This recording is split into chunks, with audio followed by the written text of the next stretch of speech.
aiming at Di Ling Yan. 8. Smirking in her lips. The horrible mother that she was explains her reasoning. We are all able to see these things. The little princess is the king's treasure. If because of the queen's failure, and the princess goes missing or dies, what do you think will happen? Obviously the favor will be moved, and the queen punished. By then you can just slip into that crack between them, and become the royal consort. As much as she would like to agree with that opinion, Mu Shui's head couldn't help but recall back to Di Song's words from earlier. My wife is my life, and my wife's life is her children. Will that man really demote the queen, because of the little princess? Is this really feasible, mother? She carefully mutters this to the other woman's ear. But what if the king loves the queen more than the princess? What if?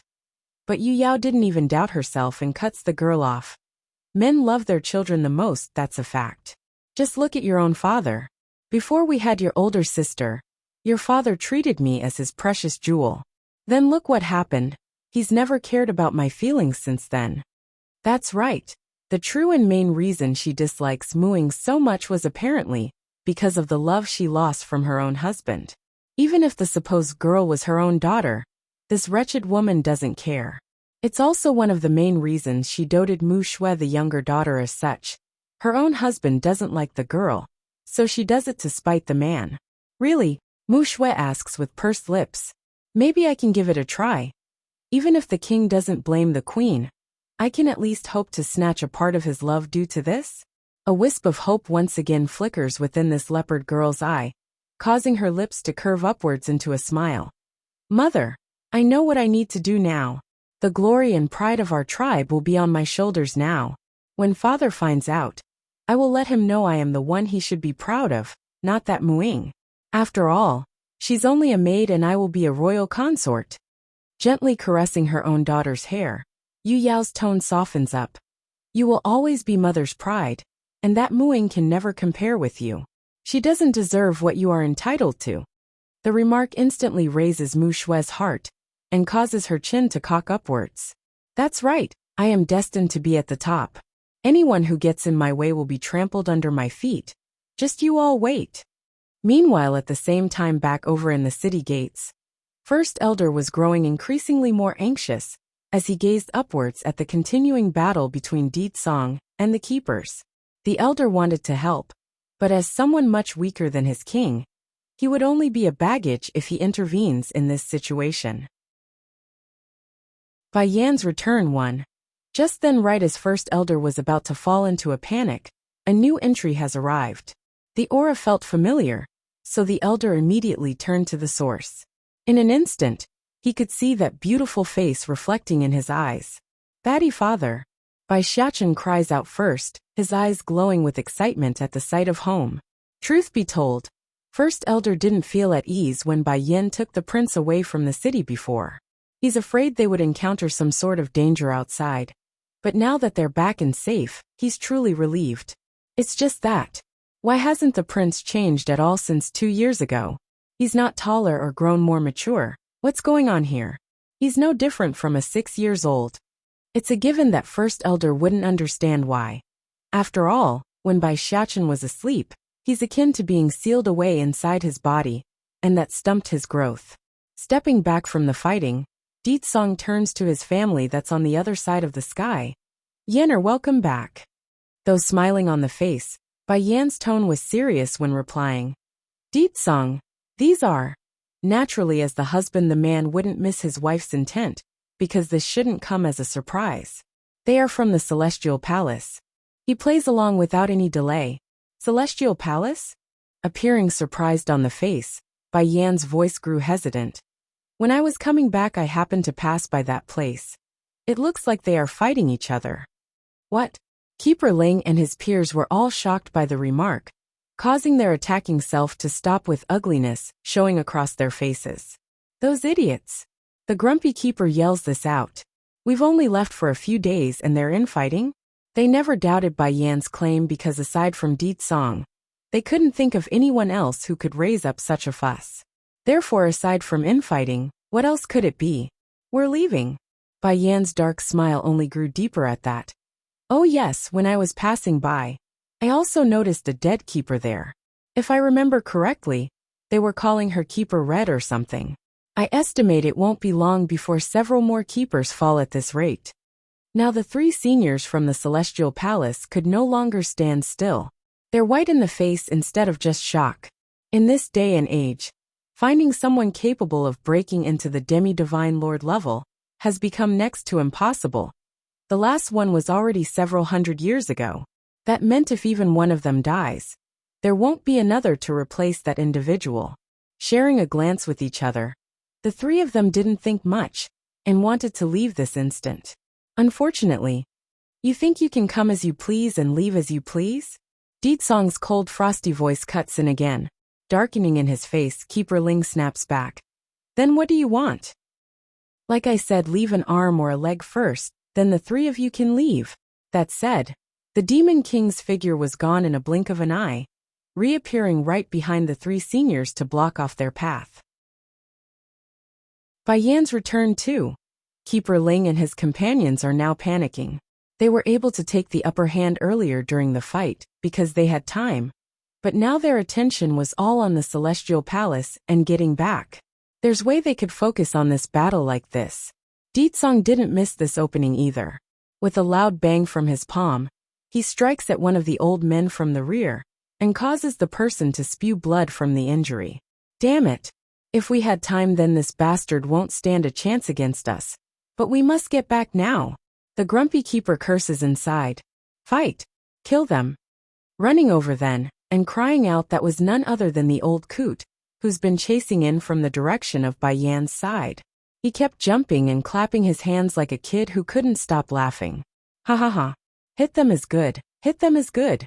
Boy, you are good. If you kill these damn things, then I will betroth my beautiful granddaughter to you.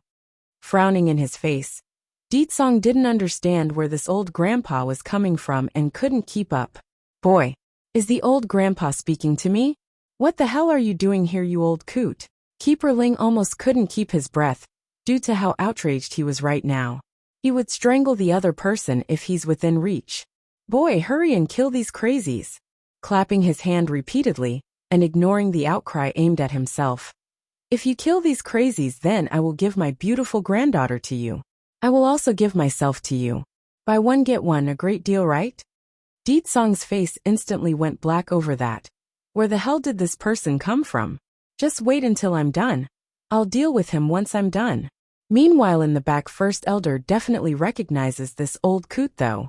First looking at Deetsong, then at the former number one keeper of this realm. His old face subconsciously began to sweat. How did he become like this? He was the number one keeper of the celestial realm. Furthermore, he used to hate the king to the core. What's going on? Old coot, you've really gone crazy. Don't forget you're also a member of the Celestial Palace. What good does it do you for aiding these demons? Humph.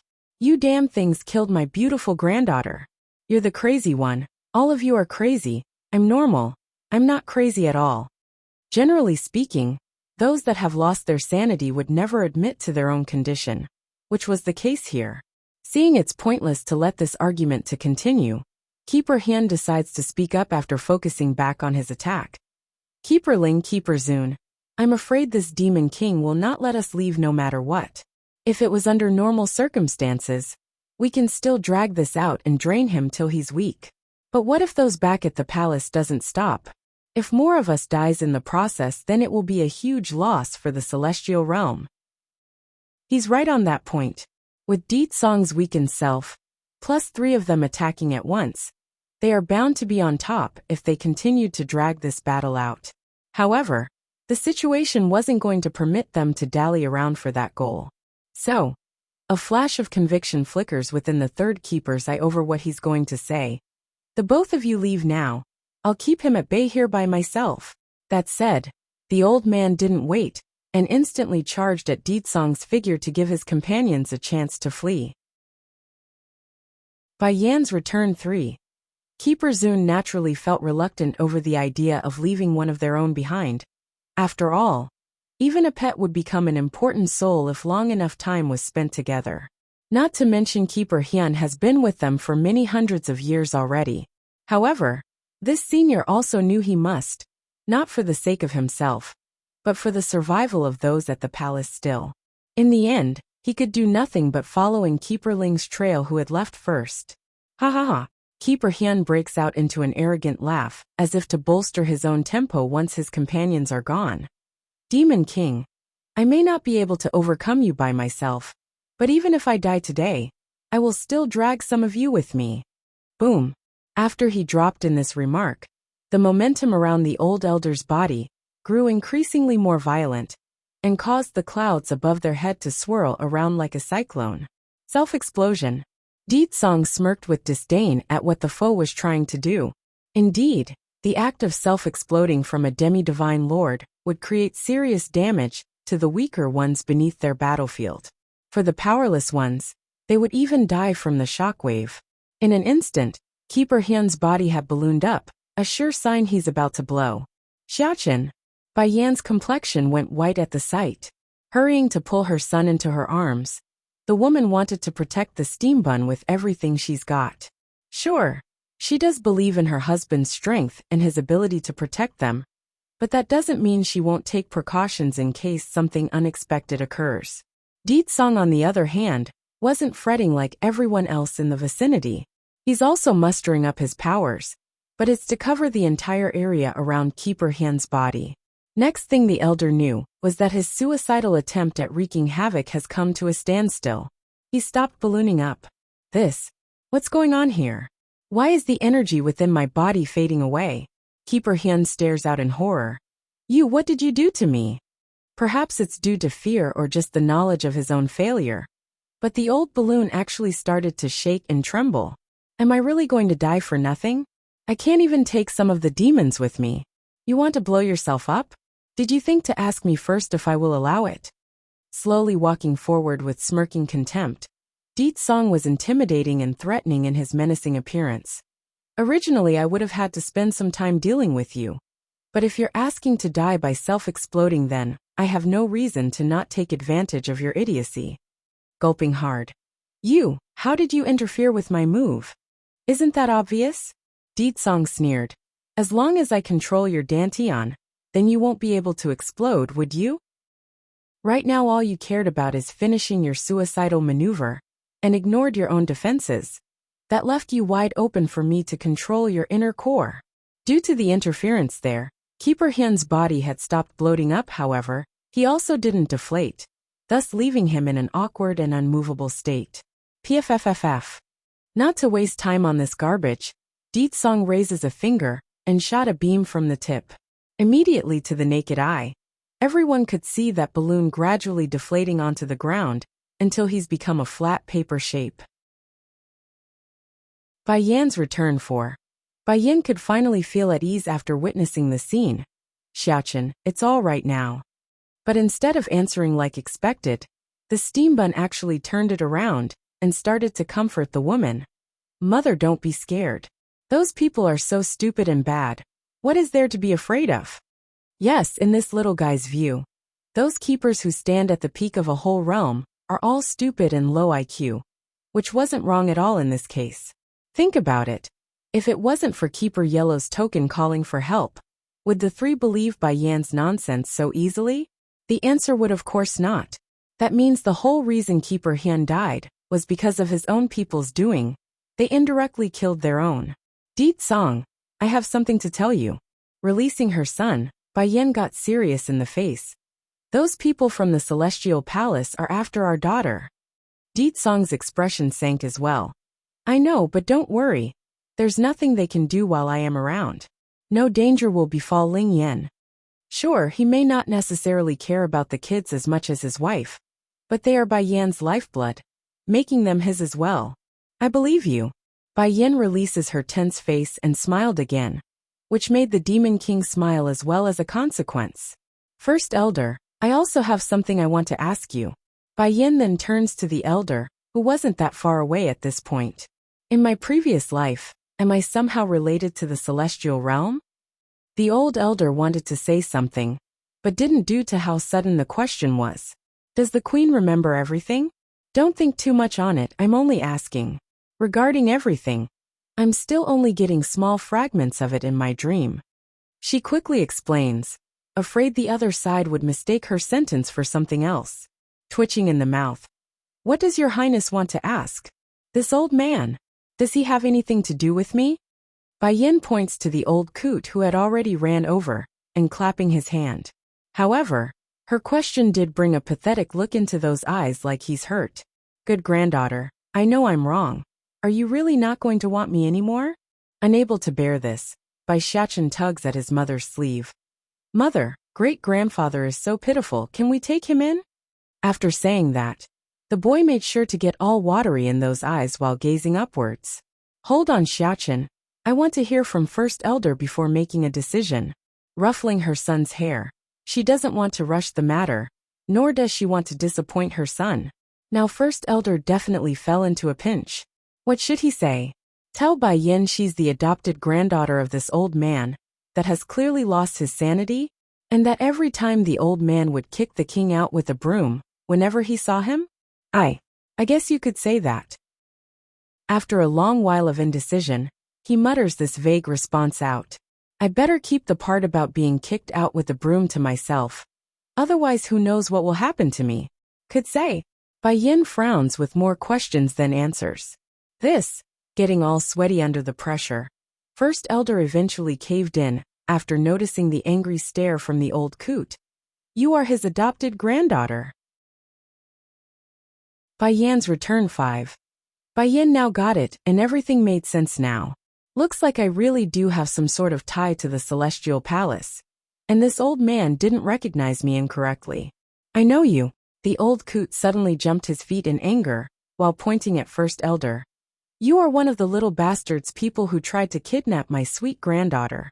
Is it him who kidnapped my granddaughter all this time? Is the little bastard here somewhere? Instinctively, First Elder casts a sideway glance to Deet Song using the corner of his eye. The guy you're talking about is standing right there talking to you, is he not? Really? Did he really lose his mind or is he acting? Deet Song on the other hand had gone black in the face, due to this sudden twist of event. Yenner is his granddaughter? Boy, you are the best. Though the old coot appeared livid across the face, his expression somehow manages to instantly change to a friendly version once turned to Deet Song. Unlike that little bastard who tried to kidnap my precious granddaughter, you didn't do anything bad. But why do I keep thinking I know you from somewhere? Do we know each other? Deet Song looks like he wanted to faint and muttered to no one specific. I am good. You beat those crazies, that makes you a good person. Going white this time, Deet Song's expression was a real sight to behold since it's coming from him. Because I beat those people from the Celestial Palace that I'm good? He also wants to betroth his granddaughter to me. Does that mean he will also betroth Yin Yin to others as well if they beat the Celestial Palace? Then do you remember who the little bastard is and how he looks? That said, Deet Song smirks and casts a sideway glance to First Elder, who was trying to keep his head low. It doesn't take much for this demon king to connect the dots. Who else in this world could command that old bone to do something? That's obvious. Himself. How can I remember what he looks like? The old coot scratches his head with confusion apparent in his eyes. It's exactly like the former keeper says. He doesn't remember it's Deet Song, who was standing before himself. Aside from the fact that he caught his beautiful granddaughter making out with the little bastard in her room, and that he grabbed a broom and drove the guy away afterwards, he couldn't recall anything from the past. But that little bastard must be ugly, unlike you young man who is quite handsome. Grinning goofily while saying that, the old coot found Deet Song's face to be very pleasant to look at, especially when he remembers who the man beat those keepers back. First Elder could already feel the frightening aura coming out of his liege's body after that last comment. However, before the old fella could intervene and remind the man of the importance of this old coot, that murderous aura suddenly just dissipated from out of the blue. Grandpapa really have good eyesight. Deet Song unexpectedly throws this out there. Meanwhile on the side, it was Bai Yan's turn to go black in the face. Deet Song sure knows how to address someone. Seemingly pleased and elated by that, the old coot actually breaks out into a happy dance. Good, very good. This, forgive your grandpapa here for not bringing a gift for our first meeting. Next time I'll be sure to bring you something nice, okay? No need. Yin Yin here is already the best gift you can give me. Without you there wouldn't be her. Bai Yan's mouth actually started to twitch after that final comment from her husband. When did Di Song learn to say such sweet glossy words? How come I didn't know? Call Xiachen a bastard child 1. Humph. At least this young man is a decent gentleman. He will never be like that little bastard, trying to kidnap my granddaughter and constantly harassing her. If only this old coot knew the truth, then he might just throw himself off a bridge to end himself. In the past and now, the sole reason Di Song could win Bai Yan's heart was due to his shameless persistence. Without that shamelessness, how could the Demon King win the woman's heart? Mother! Bai Xiachen then pulls at his mother's sleeve, his eyes all pitiful and sad. I miss Ling Yan, can we go see her first? I don't know if Jean Tian is picking on her. I need to hurry and go see for myself.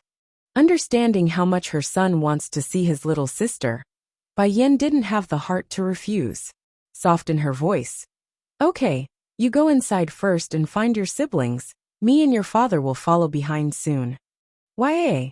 Jumping up with glee, the kid gives a giant smooch onto the woman's cheek, and then ran for the palace without a second thought. How could the steambun not be happy? The little sister was something he's been wanting for ages. And now she's finally here for him to cuddle. Like usual though, Di Song's sour grouchy side popped up again. Yin Yin, you keep away from that boy from now on. He's my son. But he's too clingy with you. In particular is that kiss on her cheek. How dare he kiss my wife? Di Song's expression only grew uglier over his own thought. And he's not small anymore. You can't keep pampering him. It's good that we have a daughter to refocus his attention. Now we can push him in that direction, and stop him from being so clingy. All of a sudden, Di Song wanted many more daughters. This way he could keep that boy busy, by having him babysit the kids while he and his wife spend some good quality alone time. Why are you acting all jealous of your own son for?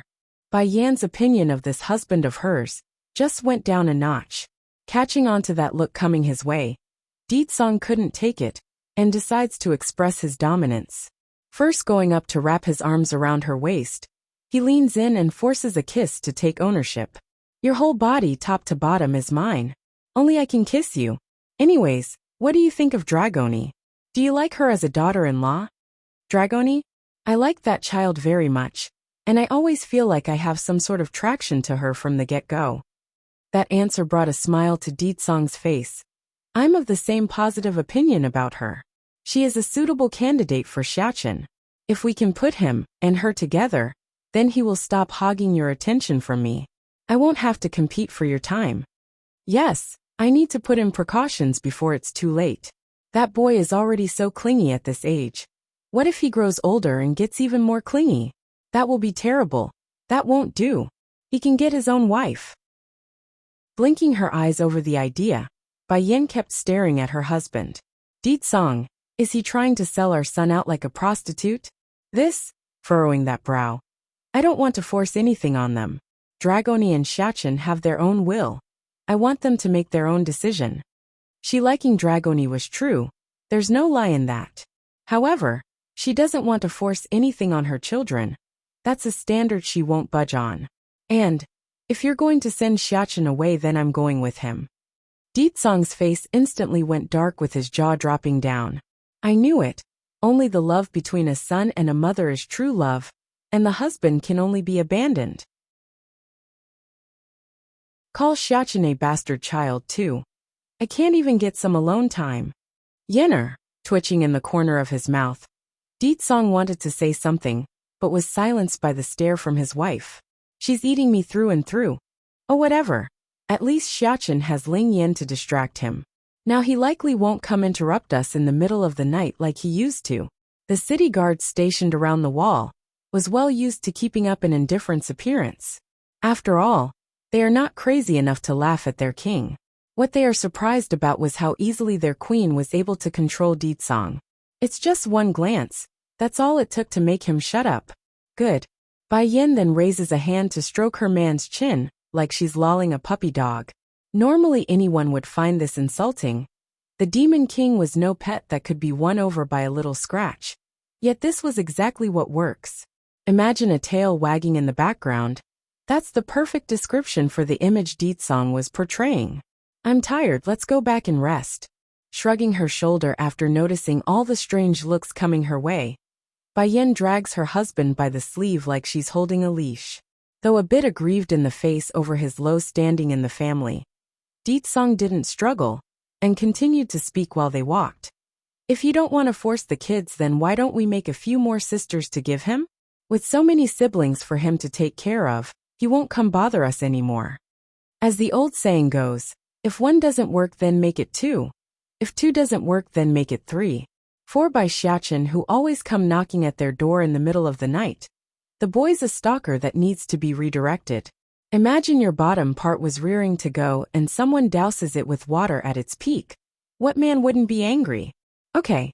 Seeing how pitiful her hubby was acting, Yen finally decides to give him some candy. Besides, in her view, adding a few more children to their family was a good thing. She also likes that idea. In the back garden of the palace, Xiachen had just finished running over to this area when he noticed the soft, cuddly appearance of that peachy girl. Sister.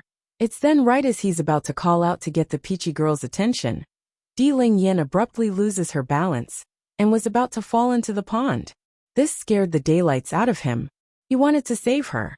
Without a second thought, the boy sprints for it before it's too late. However, it was not needed because another figure had caught her right before the princess could touch the water. For the baby girl herself, she was totally oblivious to the fact that she could have drowned there. In fact, Yen was finding the experience very fun, as she giggled and flailed her hands around in the air. The critical situation was definitely averted, but that doesn't mean Xiachen was completely relieved. He's still very much scared inside at what could have happened. First patting his chest to calm his beating heart, the boy slowly comes forward to meet the individual who beat him to the punch. Call Xiachen a bastard child 3. This person was a beautiful and young-looking girl that appeared to be just of the adult age. However, Xiachen wasn't so ignorant to believe the other person really was that young. He could tell by her strength especially. She's strong, and that meant she's been around for quite some time already. Then right as the boy wanted to give thanks for saving his little sister, a high-pitched screech interrupted him. It's uncomfortable to the ear, and that made him turn for the source while frowning. Muing, you are quite bold. How dare you push the princess down the pond? I'm going to report this to the king and have him punish you. Coming over was none other than Yu Yao, the overly jealous mother of the leopard girls. She's extremely gorgeous looking in her makeup and trinkets, but the mean expression ruined everything about her atmosphere. What are you talking about? Mu Ying's face instantly changed for the worse. Mother, I only saw the princess falling into the water. That's why I fished her up. That defense only made Yu Yao hate her own daughter even more. She simply doesn't understand why her eldest could win Ling Yan's favor to the point where the other maids and guards were shooed away. But it didn't matter to her anymore. This was the opening she needs to destroy that bond and clean things up for Mu Shui. Although Ling Yan herself didn't know what Yu Yao meant by being pushed, but it doesn't stop the baby girl from speaking up to help her own maid. But old granny, no one pushed me. I slipped and fell by myself. Besides, she's not afraid of water to begin with. Old granny? Yu Yao's complexion instantly turned white. I'm very old? Does this princess not know what manners is? I knew it, only a half-breed will say something so rude. No education at all. Making a dry laugh to continue the conversation. Little princess, you are still a child, so how can you recognize the darkness in people? This mooing is not a good thing. She deliberately pushed you into the water, just so she can save you. This way you will be grateful to her and listen to her whims. Now listen to me, I won't hurt you. That said, Yu Yao then began to reach out with her filthy hands at the baby girl. What are you trying to do? Boiling with rage in the chest, Xiachen snaps at the old hag with his harsh voice. I dare you to lay a finger on her. Freezing up in her gesture, Yu Yao finally takes notice of the boy whom she's been ignoring until now. Where did this unknown child come from? The palace is not a place for some random kid to stroll into. Where is your guardian that let you in here? Though the vile old hag did find the steambun's face to be vaguely familiar to the eye, She didn't care, and didn't want to dwell on the matter. In her mind, she only wants to remove this obstacle and get on with her plan. Big brother. Lighting up in the eye after popping her little head out from Mu Ying's leg, Di Lingyan didn't wait, and hurried to toddle for the boy's spot. Once again, Bai Xiachen was scared out of his wits after seeing how clumsily his little sister was walking. Heck, it looked like the girl's going to fall at any moment in how unsteady she was. Run slowly, don't fall, okay? He says with intense nervousness. Call Xiachen a bastard child for. Hee. Giggling with delight as she grabbed onto her big brother's arms. Di Lingyan couldn't be any happier right now. Big brother, I clearly fell by accident earlier. Why does this old granny keep saying it's Sister Muing who pushed? Even though the peachy girl was clever and bright, she's still only a baby and needed some guidance here. Bai Xiachen didn't bother to answer the girl's question. Instead, he picked her up and gave the girl a smooch along the cheek. He just couldn't help it. She's too adorable for him. It's so nice to have a little sister. I won't let anyone use her or bully her. At the thought and vow to himself, a blast of cold light beams right of the boy's eye, his aim, right towards Yu Yao, who was still snickering with disdain on one side. You go first. Bai Xiachen dismisses Mu Ying, who's been keeping a keen eye on the situation. I have seen enough and know you didn't push Lingyan. In light of the order, the maid didn't move and only kept her head down. It's not like she wants to go against the steam bun, but her duty was to protect the princess, meaning she couldn't leave the princess's side, even if she wanted to, lest she seeks her own execution afterwards. Nothing but a wild child. How dare you come make trouble at the demon city? Yu Yao finally snaps after seeing how little the boy cared about herself. Where are you, parents or guardians? Why didn't they properly discipline you? How dare you try to cover up for the criminal who tried to hurt the princess? If your parents won't teach you, then I will. Having said that, the old hag immediately rolled up her sleeve and raised a hand to slap down hard. But, without ever making contact, Yu Yao was shocked to find her hand frozen in the air, unable to move an inch from where it stopped. What's going on here?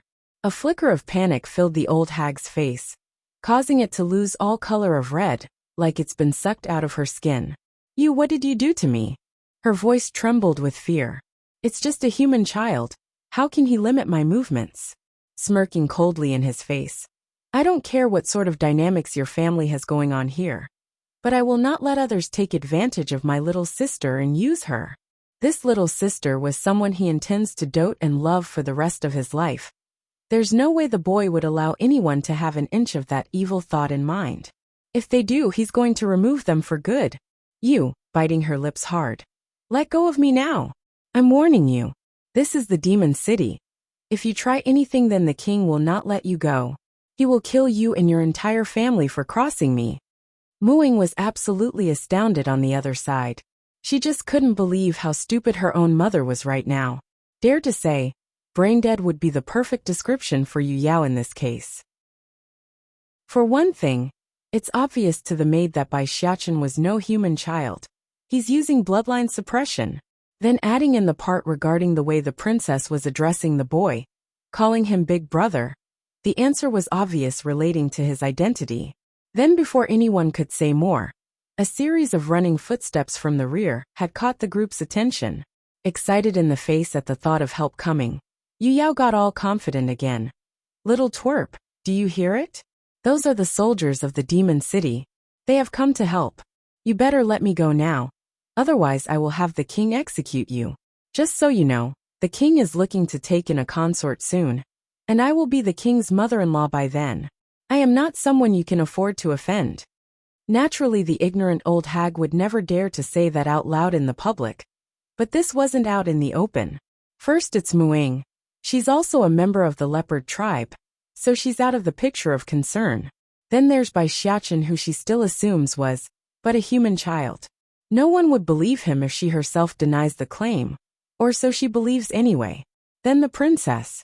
Ho, who's going to listen to a baby that barely knows anything yet? Call Xiachen a bastard child. 5. Afraid the rancid old hag would scare his precious little sister that was in his arms, Bai Xiachen hurries to pat the girl's back to pacify her mood. However, his woes were clearly pointless, because Di Lingyan only had her big brother in those eyes. Whatever foul language Yu Yao was spouting, it never made it past her ear. Good Lingyan, go play by yourself first, your big brother here needs to take care of something. He smiles reassuringly at the baby girl hanging off his neck. It's best to not let her see some pictures until she's older. I don't want to. Shaking her head like a rocking drum, Di Lingyan refuses. I go where big brother goes. Behave Lingyan, go find Jin Tian and play first. Due to how doting he was towards the baby girl, Bai Xiachen's voice didn't sound the least bit heavy, like he's afraid of scaring her. Nevertheless, in light of her unwillingness to go, Di Lingyan still did as told and dropped down from the boy's arm. Her face said it all there. She's not happy. Yu Yao, on the other hand, continued to snicker with disdain at the scene. This bastard and wild child dared to order the princess around?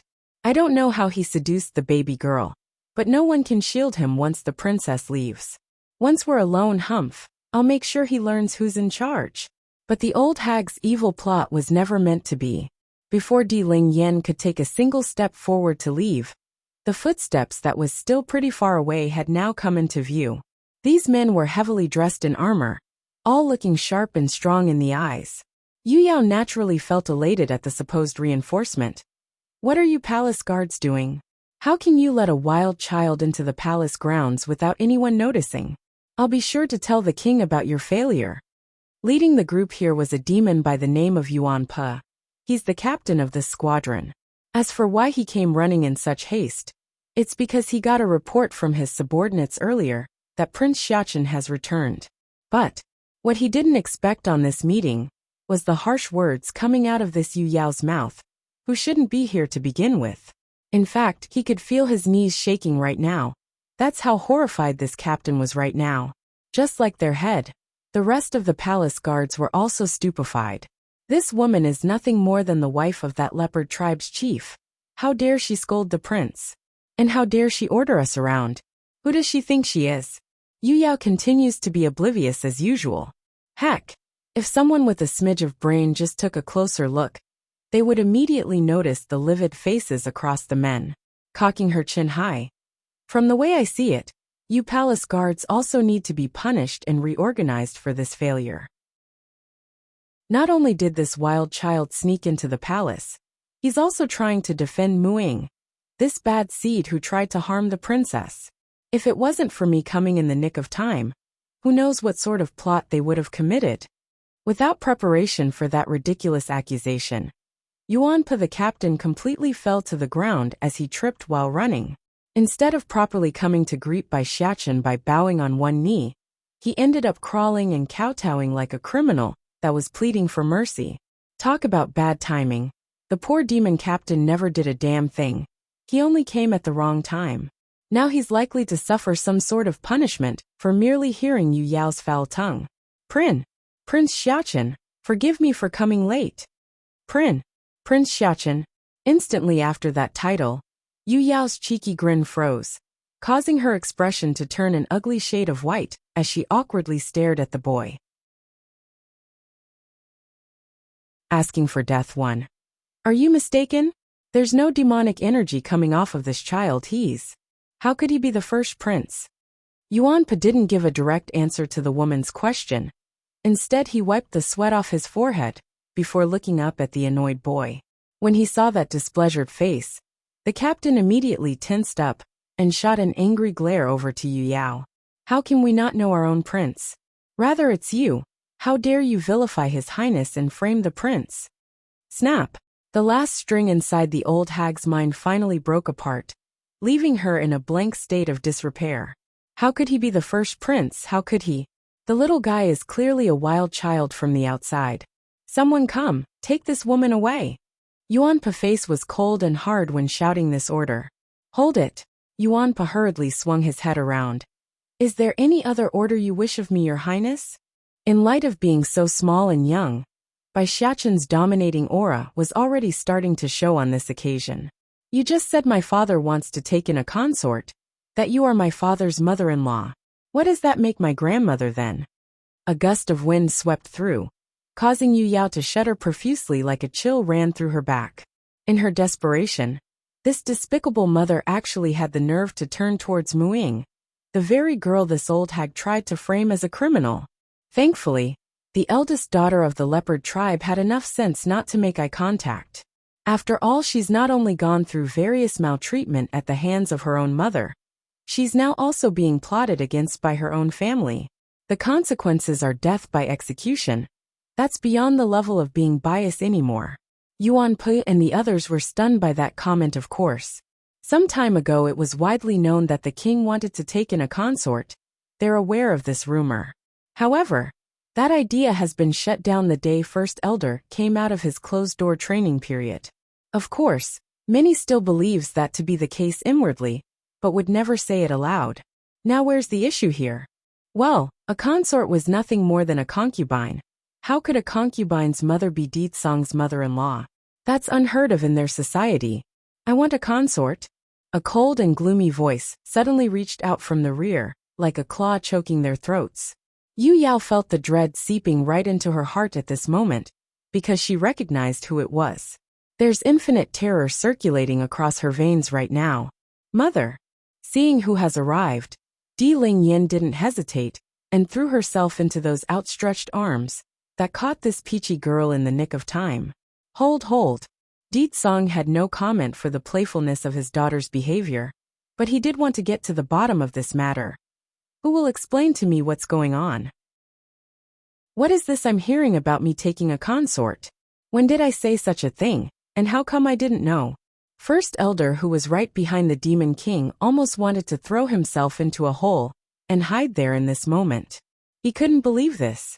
Only a little while ago, and he was still keeping the rumor under wraps, and now it's come back and smashed him in the face. It's over. Everything is over. The king knows, and I'm going to be thrown into the boiling pot. First Elder.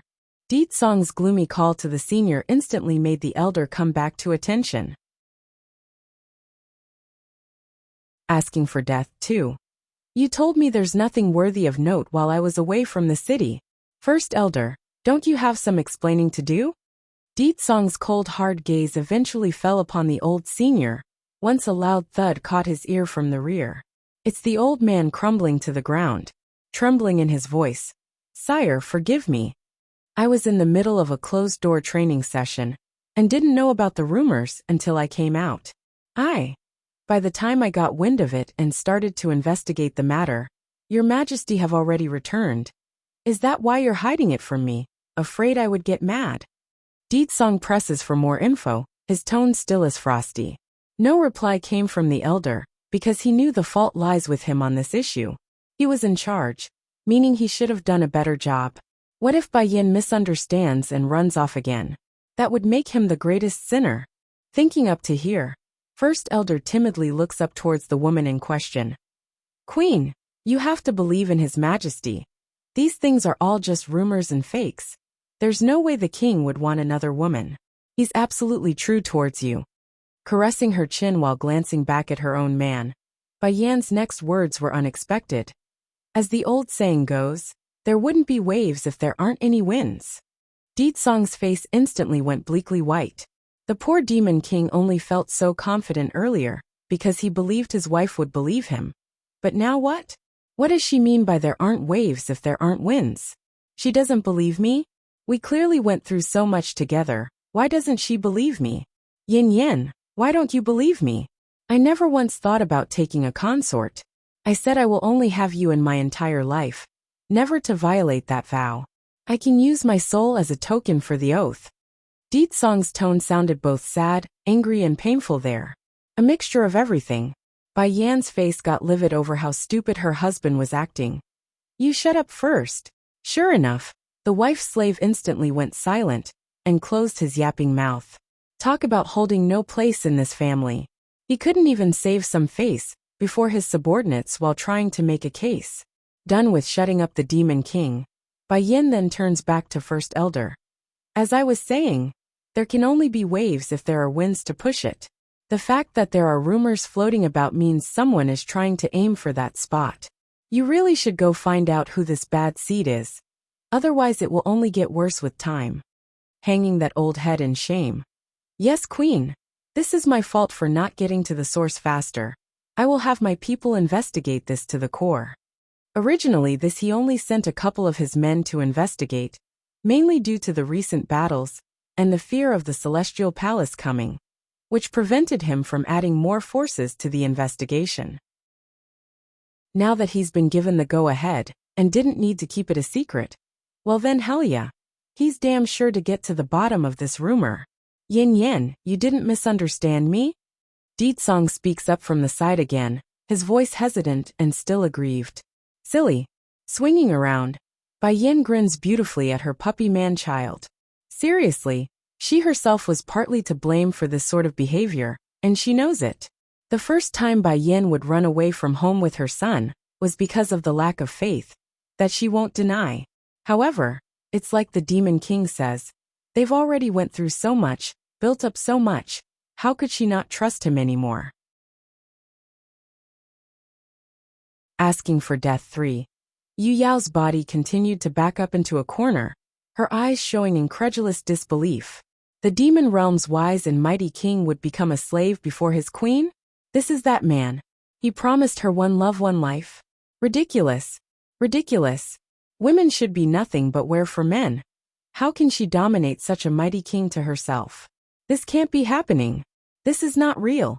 Very quickly, those eyes have changed from the initial shock to pure anger, until it fell into despair.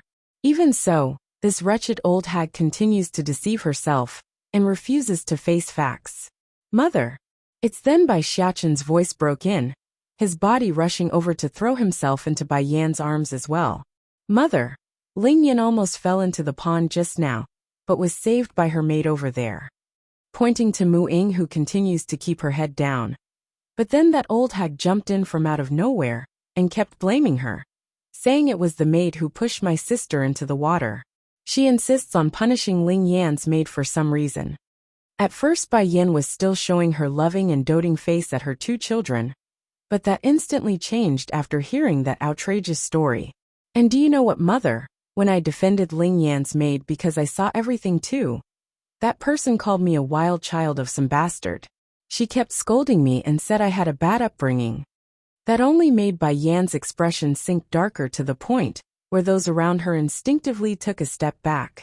Right now the woman's aura felt more menacing than Song's dominance. That's how angry this mother was right now when someone starts cussing out her own children. Song, how come you are letting just any demon into the city? She says without ever facing her husband. Feeling the cold chill running down his back over that remark, the Demon King knew he's in trouble tonight. Without delay, he snaps at the rear guards who came with him. Who allowed this crazy old hag to come into my palace? Did I not give an explicit order that random individuals are not permitted inside? Yuanpa, the guard captain, crumbled to the ground with his knee. Sire, she was allowed in because of her passage token. She's the wife of the leopard tribe's chief. Song didn't say more to the poor demon soldier, since this was his own doing. Instead, he locks onto Yu Yao, who was still shaking in one corner. That was all it took for the unimaginable to happen. When the old hag locked eyes with the Demon King, she shuddered, and then released a patch of unknown liquid down her important spot, which was yellow, and emitted a foul odor to the nose. How come I didn't know I've become a bastard that only knows how to raise a wild child? Do I need you to lecture my son and have you discipline him? Prostrating on the ground now. Spare me, sire. I really didn't know he is the prince. I only said all those things because I was concerned about the princess. Yes, I only did everything for the princess's sake. I was afraid some unknown stranger would try to abduct her. Yes, I only did everything for the princess's sake. I am not wrong. The king should know this, he should. Thinking up to here, Yu Yao's heart eased up a little, and also got a better color along the face. Huffing a grunt at that obvious lie, Song smirks and turns to his own son. Xiaqin, the weather is getting cold. How about I have someone make you a leopard coat for the season? If one is not enough, I can have 2 made. Bai Xiaqin naturally wouldn't feel turned off by the suggestion, and replied with light in those eyes. Okay, I want 2 made. One for me and one for Ling Yan. As for her meat, I don't want to eat it. I'm sure it's going to taste bad with her personality. If that's what you want. Song ruffles his son's hair like a father spoiling their child. This scared the daylights out of Yu Yao there. Of course she would be. She's going to be skinned and turned into a coat. Why wouldn't she be? Asking for death for. Sire, I know my fault now, I really know it. I only did everything for the princess's sake. Yu Yao seems to have thought of something then, and turned towards Muing. Inger, you tell them. Hurry and tell them you pushed the princess down to the pond, and that I only intervened to save her. Tell them. Muing felt wrong to begin from all those years of maltreatment, but to hear this directly from her own mother that she wants her to admit guilt, well, that's just beyond grief anymore. It's downright humiliating and insulting. Inger, how many years has it been since I heard her call me that? So she's willing to call me using that way just so I can die for her. Ha! For a moment, the poor lady who never felt motherly love could swear there's some kind of lump suffocating her lungs. That's just how hurt she was inside, and that's also the moment where any family ties she had with Yu Yao died off. She's done with her, and wants nothing to do with the old hag. I did not try to murder the princess. Without looking up and half-kneeing there, Muing respectfully answers without a hint of dishonesty. Sire, I've done as you instructed and cared for the princess with the utmost respect. Never have I overstepped my boundaries or tried to murder her. That speech felt like a thunderclap for Yu Yao, pointing with fire spewing out of those eyes at her eldest daughter. This woman was seething with rage. Do you know what you're talking about? You were clearly trying to kill the princess. Admit it. Don't you know you're trying to kill me by denying that? That brought a derisive sneer to Mu Ying's face. So even she knows that could warrant the death penalty. So she wants me to die for her. The friction between the leopard chief's family didn't escape those present. It's too obvious something wasn't right. Song could care less though. He only cares about his own family, and that meant his precious gem of a daughter. Quiet, Bai Yin finally snapped after seeing the old hag trying to point her finger at Muing, then turning back to her own daughter with a gentle smile of cooing nature. Ling Yin, tell mother here what happened. Biting her own thumb, the peachy baby explained despite her own nervous expression. Just now I was playing and accidentally fell into the pond over there. But Sister Muing saved me by fishing me up. Although she's not afraid of water, but others don't need to know that. I understand then, sweetie. Giving the baby girl a rub on the head as a compliment for being brave, Bai Yin returns her attention to the woman with that hard cold gaze. What else do you want to say? That completely went beyond what Yu Yao expected. In her view, everyone should be believing her words and not some child. What does the little princess know? She can't even walk properly. Her brain must not be functioning properly. Are you all really going to believe her? The moronic woman splutters this out without forethought. Protect the princess for a lifetime. 1. Handing over her daughter to Bai Xiachen for caring, Bai Yin took one step forward to come before Yu Yao's figure. Her eyes are menacingly cold when glaring down at the fool. Boom! That instant, the old felt like the air has left her entire being, as she shoots out like an arrow, and impacting the nearest wall. She wanted to scream, she really did. But the pressuring aura coming out of the other side left her too frightened to voice out the pain. You called my son a wild child? You say my daughter's brain is broken? The more she spoke, the more dangerous Bai Yan's face was becoming. It's like she's no longer a human being, but a creature from hell itself. She regrets it. At this moment Yu Yao regrets everything she's done for one thing. The only reason she said those things aloud earlier was because of fear and jealousy. She didn't really mean to let everyone know her true thoughts. But what's done was done. There's no turning back over what has left her mouth. I. Gulping hard, Yu Yao kept shaking her head as she scanned the area for help.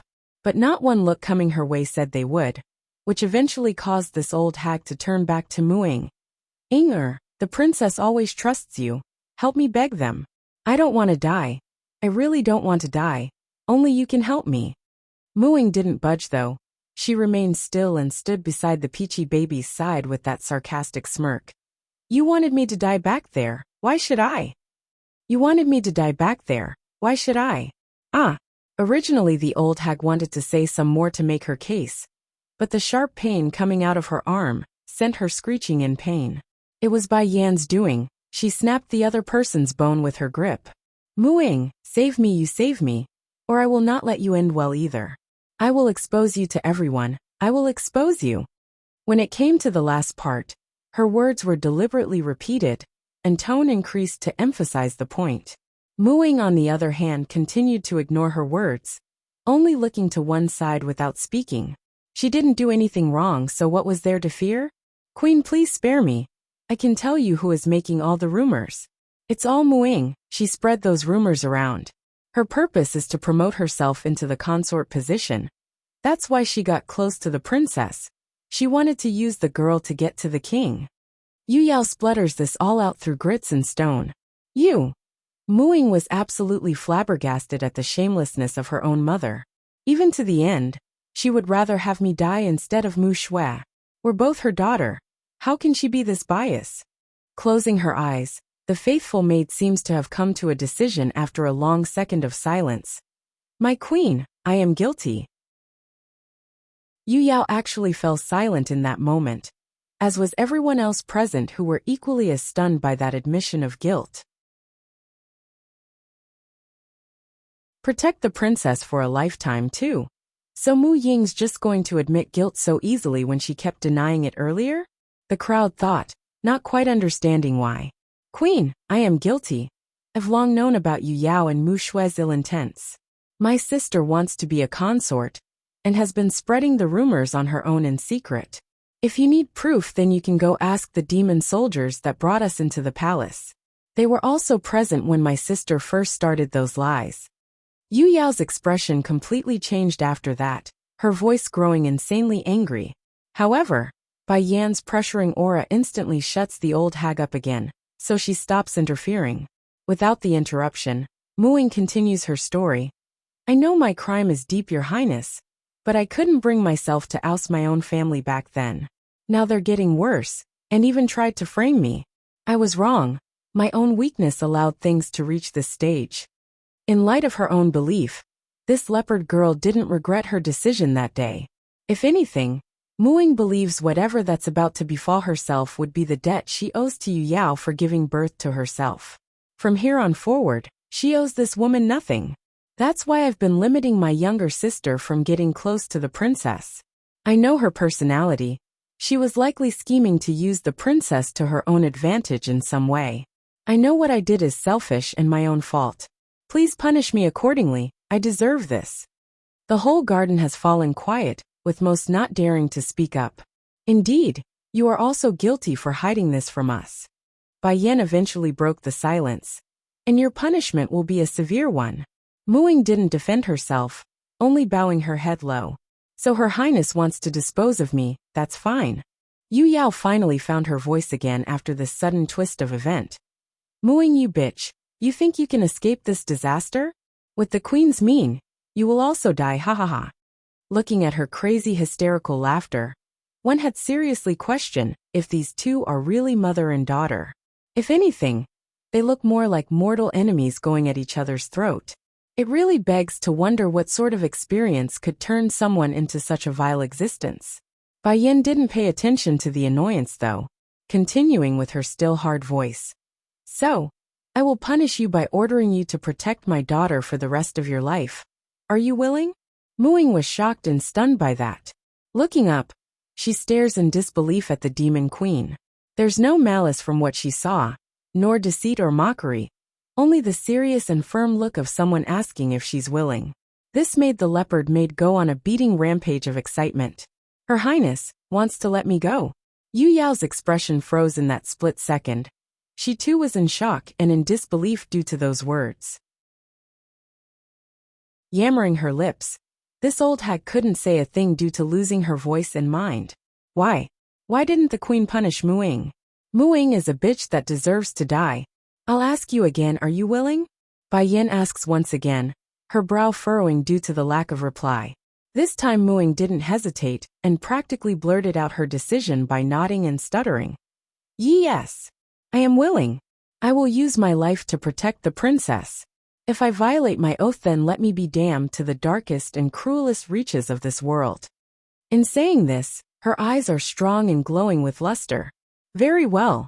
Nodding in satisfaction, Bai Yin returns her attention to the other woman that needs to be judged. You are a member of the leopard tribe? Yu Yao was already too stunned to speak, so it was First Elder who stepped in to answer. She is the wife of the leopard chief. Protect the princess for a lifetime. 3. First Elder, go bring me that leopard tribe's chief. I also want that so-called Mu Shui brought before me. Yes, Queen. Without delay, the old senior respectfully complied and retreated for his mission. Due to the short distance between the city and the tribe's settlement, it didn't take long for the elder to return. It's just that instead of bringing 2 others with him, First Elder only had the chief behind himself, and no Mu Shui among their group. Queen, I've brought the leopard chief as you instructed. I've also sent my people to go search for Mu Shui, because she wasn't at the settlement. She wouldn't make it far since I've closed off the city gates. Bai Yin nodded in understanding. Then before she could utter a word to say a job well done, the loud screech of Yu Yao interrupts again.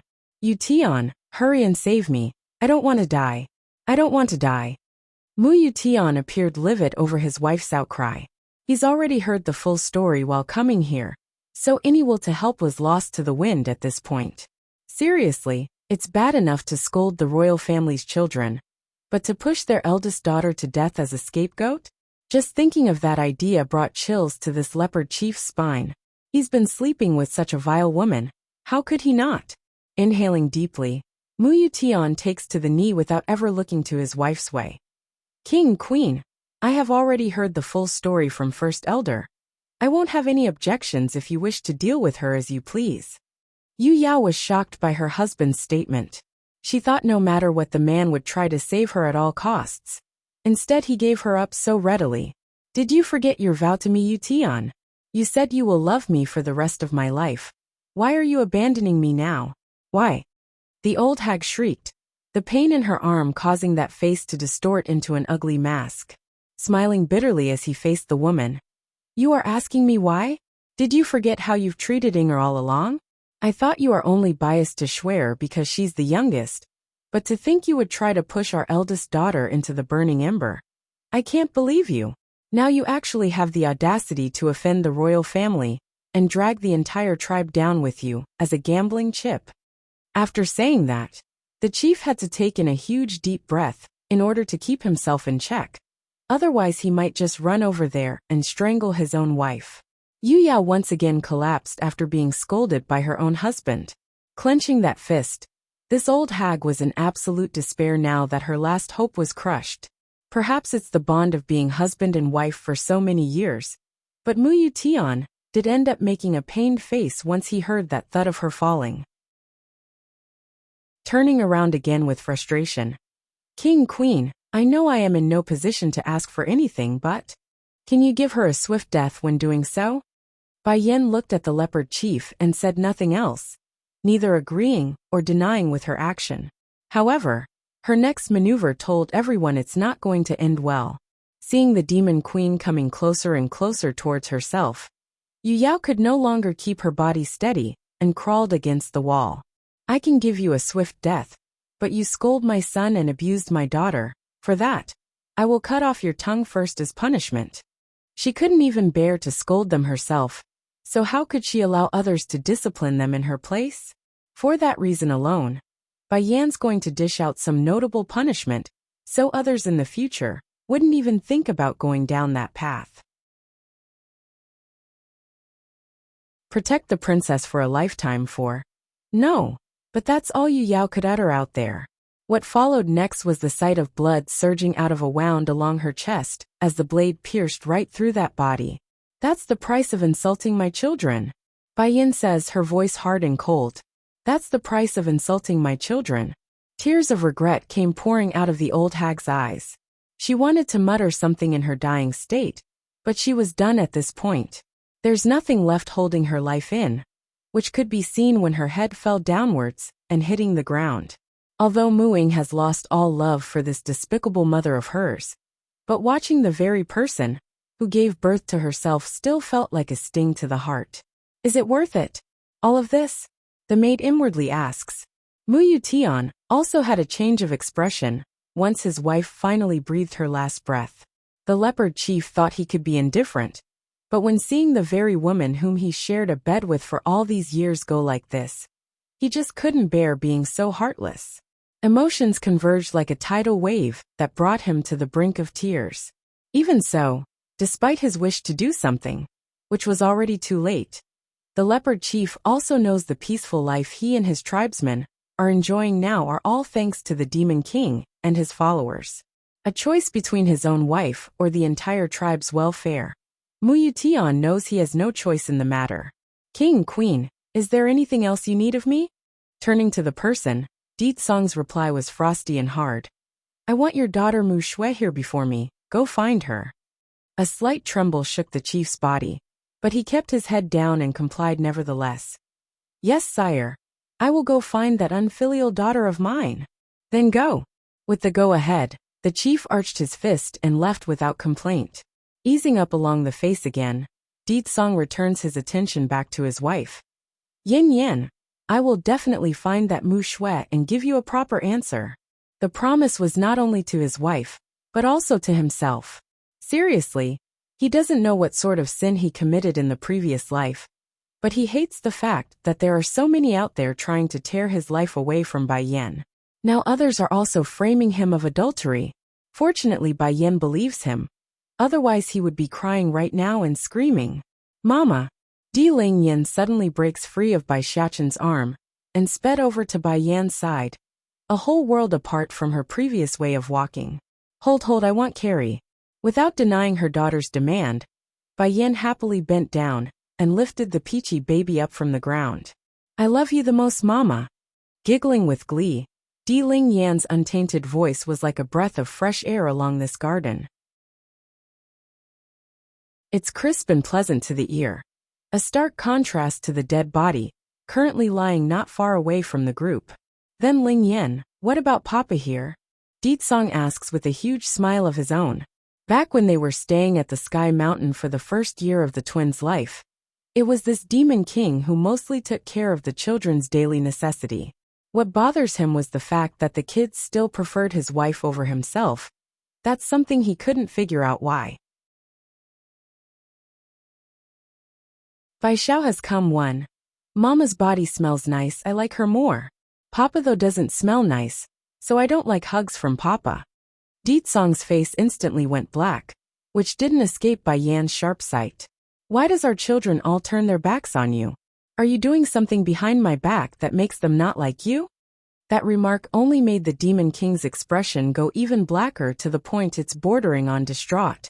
Without a second thought, Di Tsong picks up his daughter and stuffs her back into Bai Xiaqin's arm. Once done, he possessively pulls his wife into his own arms to announce ownership. It's enough as long as I have you. This girl, her older brother, can take charge of her. How dare they all turn their back on me? Don't they know who is the one that changed their diapers? Di Lingyan's eyes promptly got all watery and red there, making an aggrieved face while facing Bai Yan. Mama, hug. I want Mama to carry me. Locking eyes with his oldest, Di Tsong didn't want to budge. Xiaqin, go take your sister away to play. The steam bun immediately puckered up his lips in displeasure as well. Batty father wants to occupy mother's time again. Do you want more little sisters or not? Di Tsong's tone sank into that of a threatening version. I already have Ling Yan. Bai Xiaqin counters without backing down. If it was before then, the steam bun would surely yield to his old man's threat. However, that has changed following Di Lingyan's birth. He doesn't need to worry about not having a baby sister anymore. Smirking at his boy's refusal. If you bring your sister away to play, then I won't make you manage the demon realm in the future, otherwise. This sentence completely sent Bai Xiaqin into a steaming fit. Imagine a fox having its hair raised up like a huge fur ball. That's how flustered the kid was right now. You can't go back on your words, Batty father. You clearly promised me that Jean Tian will be in charge of that. Sneering like an evil villain. When did my promises ever count? If you don't listen, then I will take back what I said. Stamping his feet in frustration, the steam bun angrily stares off with his old man until he eventually caved and turned to his only support. Tearing up. Mother, Batty father is not keeping up his promise to me. Do you not love me anymore now that you got new babies? How could Bai Yin not melt under that face from her son, turning to stare at her man-child? That's right, you promised him. How can you go back on your own words? Song's mouth twitched over that. Clearly, he's forgotten something crucial, and that was the rascal had backup in this family. Yin, listen to me. No need to explain. It goes without saying that when you promise your child, you have to fulfill your promise. What's more, it's fine for Jin Tian since he's small. We can instill the idea into him through repetition. However, you can't do that with our eldest Song. Molding their children from a young age to become a ruler wasn't a difficult thing. The difficult part was convincing them to stay put on that throne. For Bai Xiachen, who has already reached an age where he knows a lot about this world, deceiving him would only create more issues along the way. What if he suddenly abducts from the throne and refuses to go back on it after seeing the rest of the family constantly going out to travel and play? After giving her reasoning, Bai Yin then turns to the steam bun. Xiachen, you need to remember, you are the eldest. If your younger brother doesn't want to be the demon king, then that position falls on your head. Originally the kid was full of excitement since he's getting help. But after that comment, his face instantly collapsed into a depressed frown. But, flashing a smile along her eyes, if you can cheat your little brother into the position by constantly teaching him to do so, then me and your father here won't have an opinion on the matter. Bai Xiao has come too. A visible light blooms from within Bai Xiachen's hopeful eyes after hearing Bai Yan's suggestion. I understand, mother. Come Ling Yan, we will go find your brother Jin Tian to play. When saying this, the boy's face was all red due to the excitement he had over what he has planned. Mother is right. Jin Tian is young still. He won't understand what's going on at all. I can easily manipulate him onto that throne. And with his IQ, he won't understand for at least a few more years. By then it will be too late for him, kakaka. Looking at the way their prince was sprinting away with the princess in tow, First Elder and the rest of the palace staff were just flabbergasted. Why does it look like the throne to the demon realm is some unwanted prospect? Do they not know there are many demons out there who are constantly dreaming of that position? What are you all still standing there for? Bai Yin asks with furrowed brows after seeing the dazed faces. Hurry and go search for that Mu Shui. I want her before me. Also Mu Ying, you are not allowed to leave my daughter's side from this point forward. Nor are you allowed to let her leave the palace grounds. You understand? Yes, my queen. Complying by taking a half bow, the leopard maid didn't resist and respectfully answered. At the same time, somewhere over in the manor where the leopard chief was staying, Mu Yutian rushes inside and snaps at the nearest attendant. Is Mu Shui back yet? If she comes back, then tie her up and bring that girl to me. Straggling forward was an old senior that appeared to be quite frail in this household. Chief, Miss Mu Shui hasn't come back yet. We have no word of her whereabouts at the moment. She didn't come back? Didn't I tell all of you to go look for her before I left for the palace? Grinding his teeth, Mu Yutian hated this situation.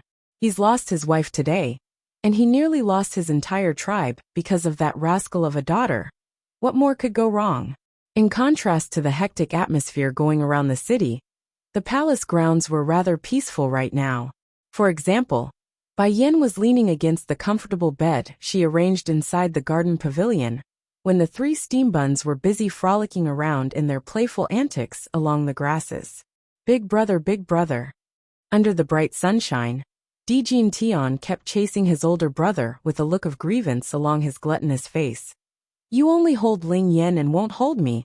I also want to be carried. Why does big brother never carry me? Is it because Ling Yan is cuter?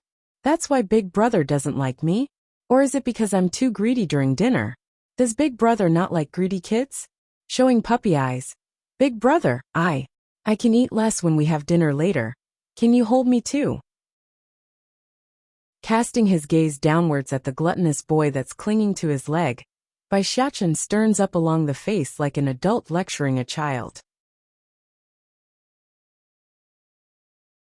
Bai Xiao has come 3. Didn't I tell you this before? You're a man. And a man doesn't need hugs.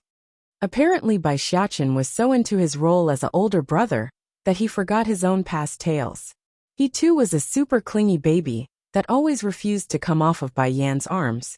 In fact, he's even worse in the attachment department. But there's no way Jin Tian could understand that. Continuing to reach up with both of his little hands, the little glutton looks so hurt and pitiful that he eventually won in this battle of cuteness. Putting down the girl in his arms, Bai Xiachen sighs and picks up his younger brother. Only this time Jin Tian no seconds. A man must be strong and reliable. You can't be like a girl and always ask for hugs and carries, you know? You are going to the future Demon King. You can't be so soft. What is a Demon King? Biting his chubby finger, the little glutton didn't understand a word of that. Can it be eaten? Sort of. If you become the Demon King, then all the food in this world will be at your call. There will be a lot of delicious things waiting for you. Flashing a cunning light, Bai Xiachen really poured in the gravy over his lies. Sure enough, Jin Tian immediately started to drool over the prospect of being able to eat all the good things in life, showing a determined face at the thought of food. Then I want to be the Demon King. I want to be the Demon King. I want all the food. Now that's a good boy. You can't go back on your words now that you've decided on that, otherwise, smiling wickedly, otherwise you won't get to eat delicious things again. Upon hearing he won't be able to eat delicious things again, the little glutton promptly got all anxious and cried out, I won't regret it, I won't. I want to be the Demon King. I want all the food. Grinning from ear to ear, Bai Xiachen knows he's succeeded. Now by the time his younger brother realizes he's been conned, it would be too late, and there would be no turning back. Back over in the pavilion, Bai Yin has been watching this entire interaction between her children. This rascal is just like his father, cunning and treacherous when he wants something. Just a few words, and he's already conned his younger brother into a deep pit that can't be climbed out of. Yet apparently Bai Yin herself seems to have forgotten something crucial. She's the one who suggested the boy go trick the younger sibling. Guess the trait of forgetting their own cons runs in this family, the woman being the same as her children. Queen, queen. A hurried sound of footsteps suddenly catches the resting woman's attention. Turning around to meet the guard's gaze, Bai Yin didn't need to ask when the person blurted out a message that sent her jumping out of bed. Queen, there is someone outside looking for you, he said. He said he's your younger brother. Younger brother? Bai Xiao. The lady's heart nearly stopped beating at the name. Uncle is here? Bai Xiachen had also run over after giving up on teasing his younger siblings. Big brother, what is an uncle? Di Ling Yin asks from one side after hearing the boy. Uncle is the younger brother of our mother. He is one of the most important people in this world to mother. So you two must not forget our uncle, okay? The steam bun lectures the two babies with a serious face. Quick, take me to him. Bai Yin didn't have the patience to wait, and decides to go to Bai Xiao instead. It couldn't be helped. It's been nearly 3 years since she last saw this precious younger brother of hers. They haven't met for so long that even her hands are trembling with excitement. Yes, Queen. At the gate to the demon city, a young-looking man was standing there with his hands behind his back, that face without emotion like he's devoid of temperature. Bai Xiao has come for. Those demon soldiers already knew of Bai Xiao's identity, so they didn't make things difficult for the human teen. However, they couldn't even if they tried here today. The air coming out of the person was frighteningly cold, that it scared everyone nearby. As expected of Sir Bai Xiao, he is indeed the king's brother-in-law. Right as the soldiers were murmuring the subject between themselves, Bai Xiao's cold, hard voice instantly cuts them off. Bring Deedsong out to see me. I demand he come out right now. Squeak. Answering that demand was instead the sound of the main gate being pushed open, followed closely by the beautiful image of that figure whom he's been trying to meet. Bai Xiao's body made a noticeable freeze in that split second. He couldn't believe it's his sister that came out to meet him, and not Deedsong. But no matter. This was what he wanted more, and it showed in that extremely warm smile he made. Sister. Bai Xiao couldn't even begin to describe his emotions right now, so what did he do? Raise his voice, of course. Sister. Without hesitation, the young man ran forward and brought the woman into a huge hug. I'm finally able to see you again. Bai Yan's body stiffened over the intense reunion. Raising her hand, she gently pats this younger brother of hers, like they've returned to the past, where it's only them trying to survive in that household. Shower, how have you been? Are you doing well? Relaxing his grip around the woman in his arms. Aside from missing you, everything is fine. Through his longing comes motivation, and only through motivation could he grow stronger. This was his driving force, the reason Bai Xiao could withstand the harshness out in the world, and come this far alone. Shower, I heard someone is pursuing you, is that true?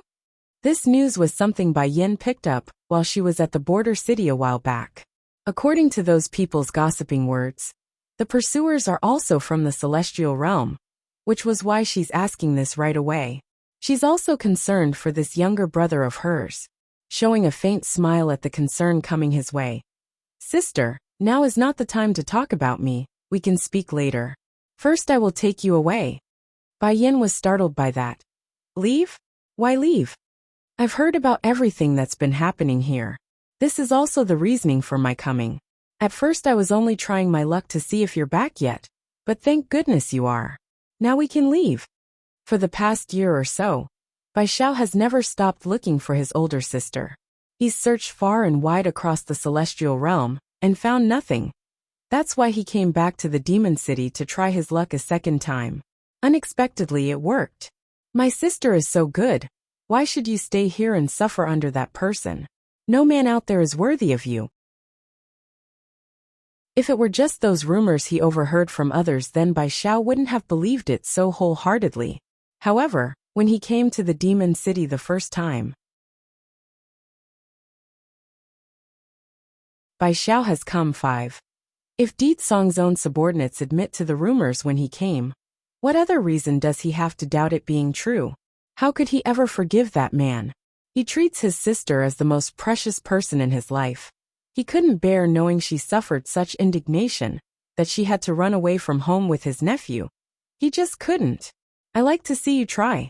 It's then a loud angry voice snaps in from the rear. When seeing that silver-haired figure coming close, Bai Xiao immediately pulled the woman in his grasp to the back, while taking a protective stance. Shower, it's been 3 years already, and the first thing you do when visiting us is to find a stepfather for my son? The Demon King snarled, his anger already brewing to the point of erupting. Seriously, if those words had come out of anyone else aside from Bai Xiao, Bai Yan's most precious brother, this Demon King would have attacked, right that second without another word. Smirking. You are going to take a new consort, so why are you insisting on occupying my sister? When I gave my sister to you, I did it because I thought you would be true, and give her a lifetime of happiness. And now what? You made her and my nephew leave home because of you. Bai Yin just looked at her brother in dismay. Then right as she wanted to explain the whole story, and that it's not what he thinks, Di Song's cool voice cuts in again. When did I ever say I want a consort? Then why would your own subordinates say you are? Frowning in the face, Di Song's gaze shifts to his own men, who are trying very hard to avoid eye contact. Which of you said I wanted a consort? Get out here now. That makes sense now. He was wondering why Bai Xiao would be so angry when he first came out. This explains everything. It's all because of these stupid idiots. Aware that their king's mood was getting increasingly grumpier and darker, a guard that was the captain of this group timidly stepped forward. Sire, please have mercy. We only said those things because we heard the rumors. Rumors? Di Song sneered. Have your brains gone to mush because you spent so much time in the secret domain? Just because people are spreading some rumor that it's true? When did hearsay become the truth? Have I ever issued such an order? The guards all wiped their own forehead, due to the sweat coming forward, now that the king mentions it. We really are stupid. First Elder, I'm leaving their punishment to you. I want everyone who so much as spoke about the rumor punished. They need to be thoroughly taught a lesson for being so stupid. Di Song's cold hard voice instantly made them all shudder at the prospect. Yes, sire. The old elder nervously complied. After saying all this, Di Song once again returns his attention to the young man. Didn't I say I only have your sister in heart? Whatever nonsense about a consort, they're all lies. That actually made Bai Xiao show a stunned face in return, but there's no way he could take the word of these people at hand. Instead, he turns to the only person he believes, and that was his sister. Sure enough, Bai Yan's nodding head confirmed the idea. It's not what you think. There's been a lot of rumors floating around, and they're all done by someone who's been hiding in the shadows. Then I believe you. A look of relief swept across Bai Xiao's face and revealed that proud, genuine smile. But if he bullies you, I'll take you away. You are my sister, the most previous person in this world. I won't allow anyone to make you unhappy. Only when she's happy can I feel at ease. Keeper Ling's outrage 1. Don't worry, I'm happy now. That said, Bai Yan turns to her own husband, their eyes only reflecting each other in them, that showed the love they had for one another. Bai Xiao could say he's no longer doubting the story and quickly apologized after seeing how intimate they are. I'm sorry, brother-in-law. I misunderstood you. Speaking of which, the young man always did hold a good impression of Ditsong. That's why he would willingly leave Bai Yan in his care back then. Now that the misunderstanding was cleared up, he had no reason to continue holding a grudge. Uncle. It's then that Bai Xiaochen cries out from the city gate, his hands carefully leading his two little siblings from each side. Bai Xiao would of course be happy to see this nephew of his after so long, but he's even more happy when his eyes landed on the two unexpected surprises. Without ado, he sprints over to give the boy a huge hug. Uncle, I miss you so much. Do you also miss me? The steambun asks, his face smiling right up to the eye, smiling as well but a look of surprise. Of course I miss you. How can I not miss my favorite nephew? But then Xiaochen, how come you don't look a day older than when I last saw you? It was Bai Yan who answered the question with a slightly embarrassed face. I can explain that, shower. I left the city because of that reason. Unfortunately, Xiaochen has been asleep for the past year, due to some condition he had to go through. Upon hearing this explanation, Bai Xiao finally understood everything and connected the dots. Not going to dwell on the matter since it's in the past, he instead turns his attention to the two new kids in the family. Xiaochen, they are. Uncle, this my little sister and little brother. She's Di Lingyan, and he's Di Jintian. They're twins and is 1 year old. A look of shock filled the young man's face. It's only been 3 years and sister has already added 2 more. And twins at that? Uncle. The peachy girl was the first to address her uncle. And it was honey to the air for the surprised individual. Di Jintian, on the other hand, wasn't so comfortable in this situation though. Unlike his twin sister, the little glutton had to take a look before biting his lip and calling out as well. Uncle. If Ling Yan calls him uncle, then I should too. She can't be wrong. Without deviating from the expected scenario, Bai Xiao was absolutely delighted at the 2 new babies. Sister, I am relieved to know you and brother-in-law is so happy together. Now that I have seen you and made sure you're all right, I can rest at ease and leave to do other things. What matter? Bai Yan asks with surprise in the voice. Do you need my help? Shaking his head at the offer. No, sister, I can solve this on my own. I can't rely on others always protecting me.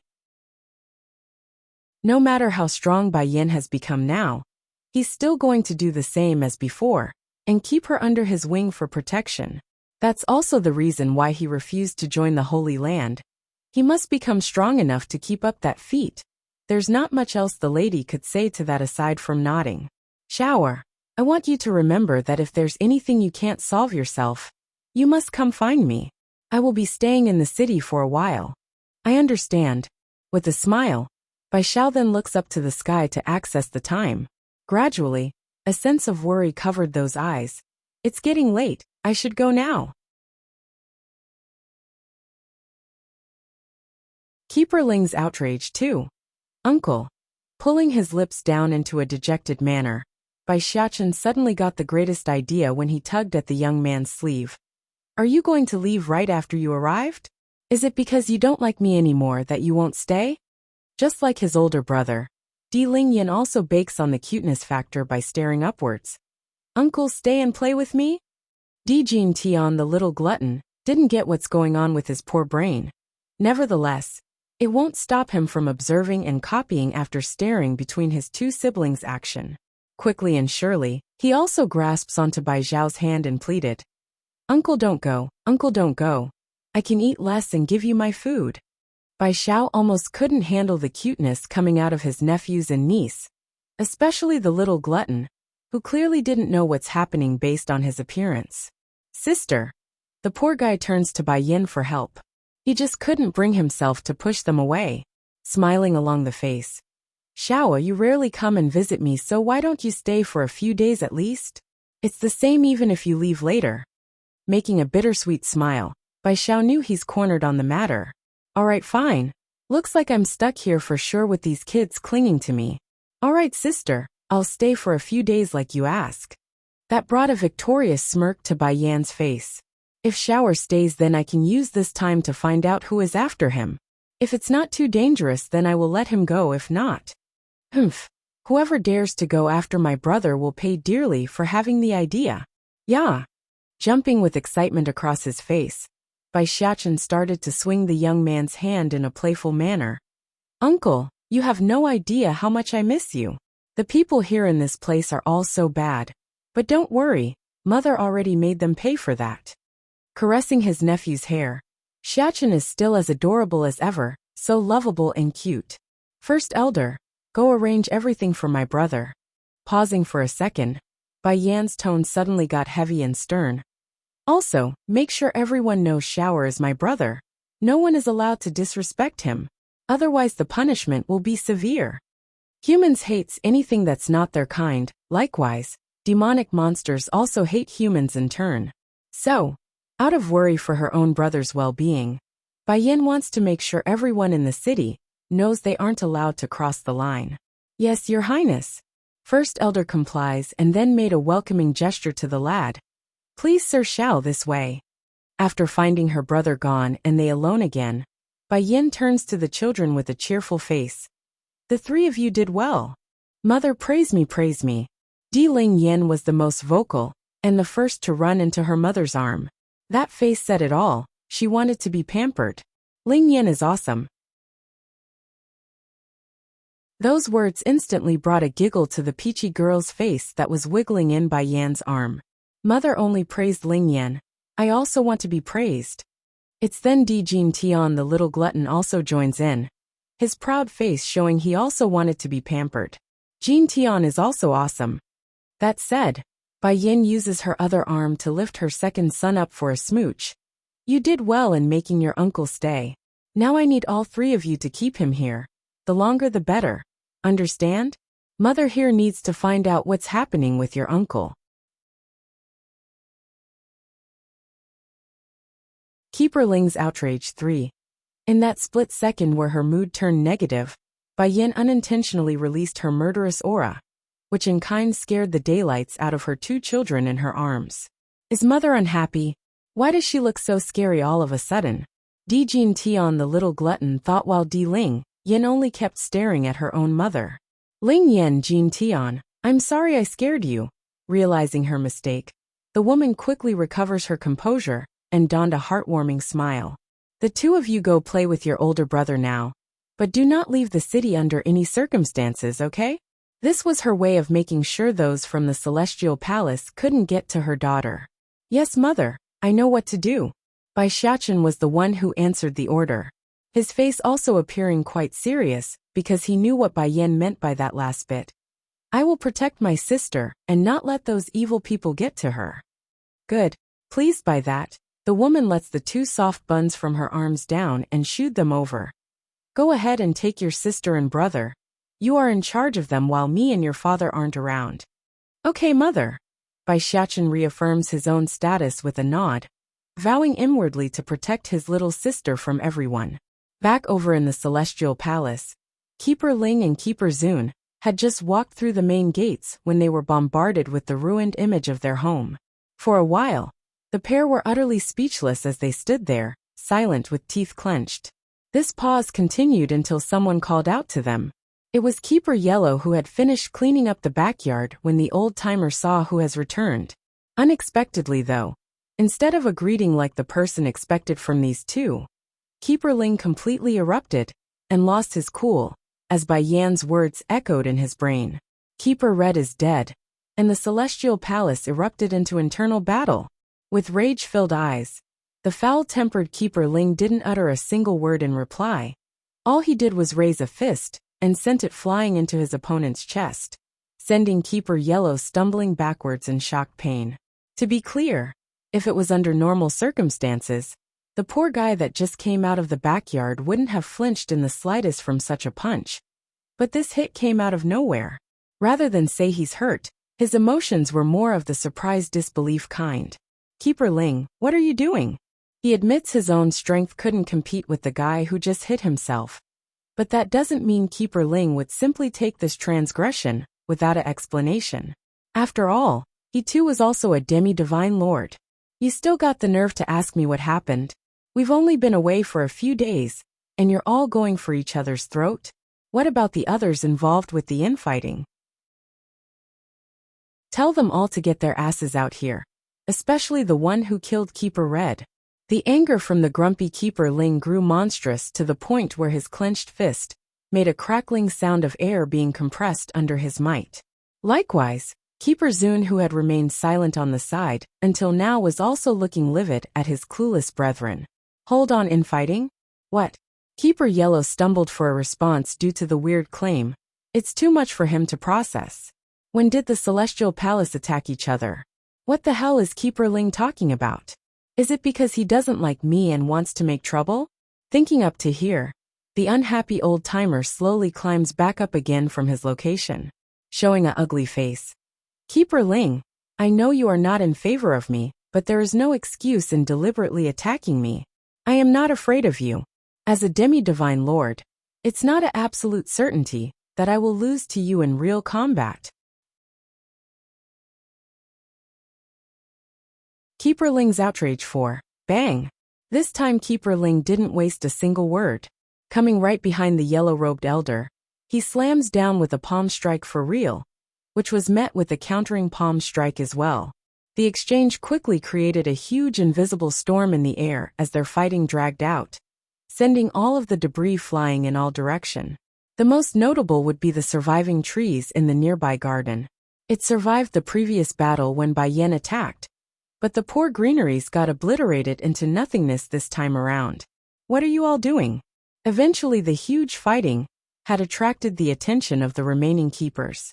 When they ran over to investigate, all they saw were the huge brawl between the two opposing comrades.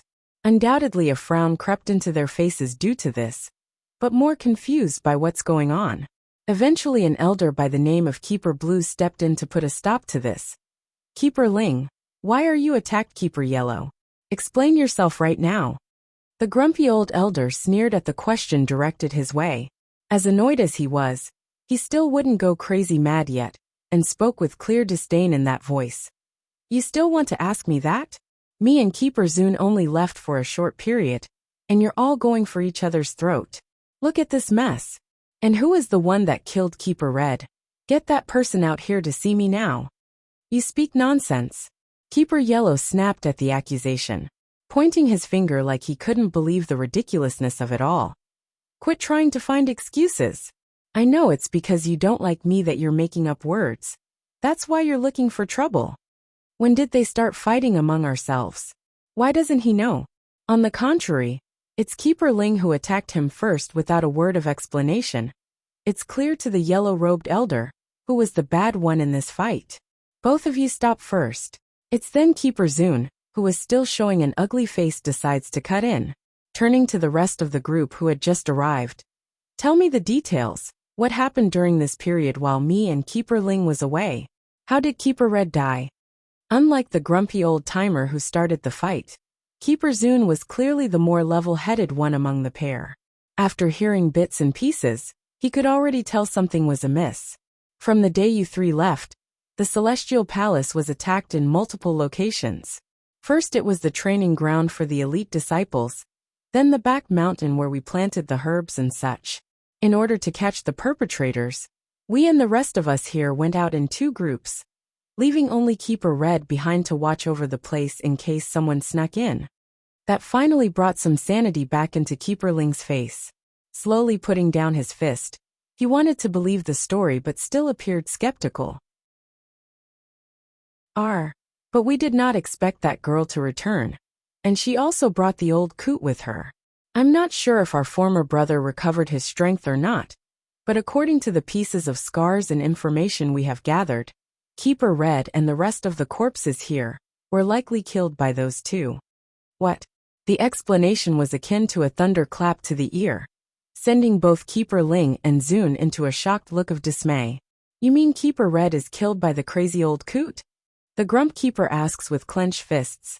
How did that old coot regain his former strength? Impossible, absolutely impossible.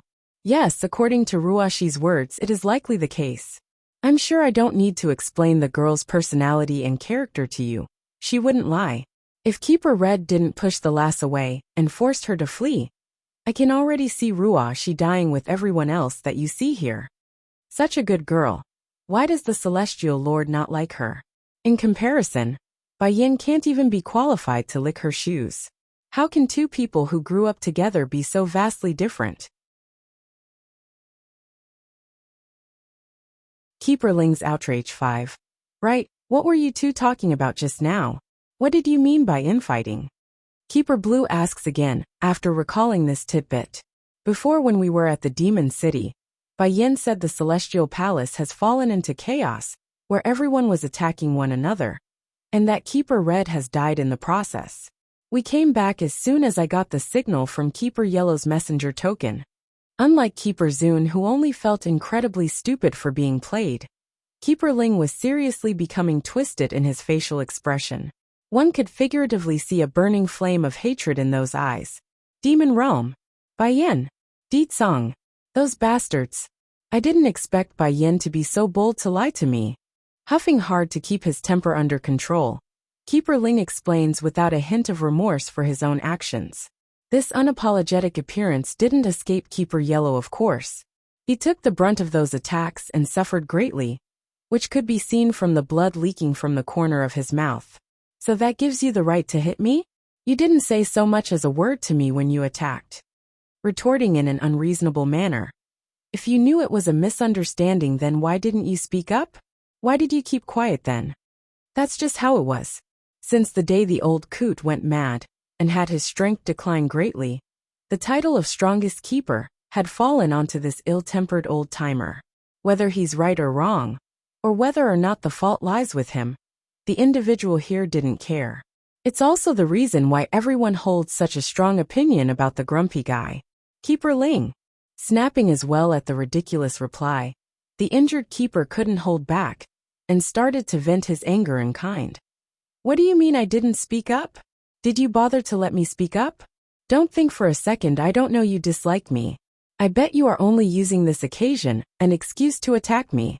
Now that you know it's a misunderstanding, you still won't apologize? You got some nerve. Grunting in contempt, Keeper Ling thought otherwise. And what if I'm being unreasonable? Look around you. All I did was leave for a few days, and what did you all do to the palace? Ruins. Everything is in shambles, because all of you can't get a hang of yourselves. Now you got the nerve to come reprimand me. You even allowed Keeper Red to die.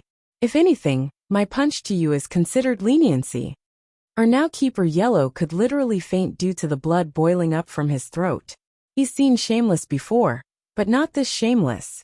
Enough is enough. You two keep your mouths shut for now. Keeper Zun figured they are going nowhere and cuts in again. The main thing is we need to focus back on the main issue. Gather everyone still available. It's time we brought the fight to those from the demon realm. That proclamation actually stunned Keeper Blue and the others. But what about the Celestial Lord's order? You still think we can stay put at this point? The demon realm's forces have invaded our lands, attacked the Celestial Palace, and killed one of our own. They killed Keeper Red, who has been with us for centuries. Order or no order, the line has been crossed. If it were under normal circumstances, they would never disobey Chewy God's order, especially Keeper Zun, who was the kindest of the bunch. However, It's also because of his kindness that the old elder decides to go against his liege's order. For the sake of this world, he must, his heart demands of it. Continuing to go over the next course of action. Now then, Keeper Ling, while we continue to search for the Lord by sending our people out, we also need to make preparations for our fight with Di Song and Bai Yan. I can tell by now for certain that they will never hand over a newborn princess to us after what they've done here. Keeper Ling's outrage. 6. It's a pity though, the Celestial Lord's movements are non-stationary. When they wanted to find the man, he had already disappeared again, without giving them a chance to meet.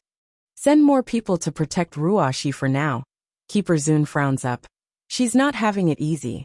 Things are clearly not her fault. Yet she's trying to bear all the burden by herself. Her level of sensibleness is enough to make one ache. Such a fine girl. If only Bai Yan could learn just an ounce of her good characteristics, then maybe she wouldn't have turned out the way she did. The crowd got all quiet again, which felt eerily uncomfortable in this place. Ho! But Keeper Ling clearly thought otherwise in comparison to his comrades. You all think it's strange that Ruoxi couldn't win the Lord's heart, right? Then think of it this way. With Ruoxi's kind and aloof personality, that doesn't connive after worldly affairs. Do you think she can fight against Bai Yan, who is cunning and sinister? Keeper Blue was the first to react. But in the end the old-timer couldn't refute the grumpy keeper's claim. He's right. She's the type to abstain from worldly affairs. There's no way a unstained white lotus could win in a fight of deceit and cunningness. But no matter what, we will grant that girl's wish. In this world, no one is more qualified to be at the Lord's side than her. Somewhere inside a hollow grand room, Yun Ruo, she had just walked into this place, when a maid hurried over to make a report of the conversation between the keepers. He's right, Keeper Ling didn't get me wrong. Unlike Bai Yan, who wants everything in this world, I don't care for the worldly stuff. She wants to stand at the very top. I only want Chewy God to be by my side. However, this witch apparently forgot something very crucial in her logic. Unlike herself, Bai Yan would only use her own powers and strength to reach the top, while she herself would use underhanded means and lies to get what she wants. Everything that she has right now, everything she owns, it's through the mean of ripping it away from someone else. But a smirk draws itself into that face. I remember the last time I saw that woman, she seems to be pregnant. Even if it's just a quick glance, nevertheless. Yun Ruo, she still managed to make out that uneven belly. Then with the recent attack, she clearly saw that bump was gone. It's evidence that the woman's given birth. If Bai Yan gave birth to a daughter, then those keepers will definitely go after the baby. By then I won't be able to escape from the fate they have in store for me. Darkening in her expression over the thought again, she turns to the maid nearby. Go investigate for me. I want to know if Bai Yan gave birth to a daughter or not.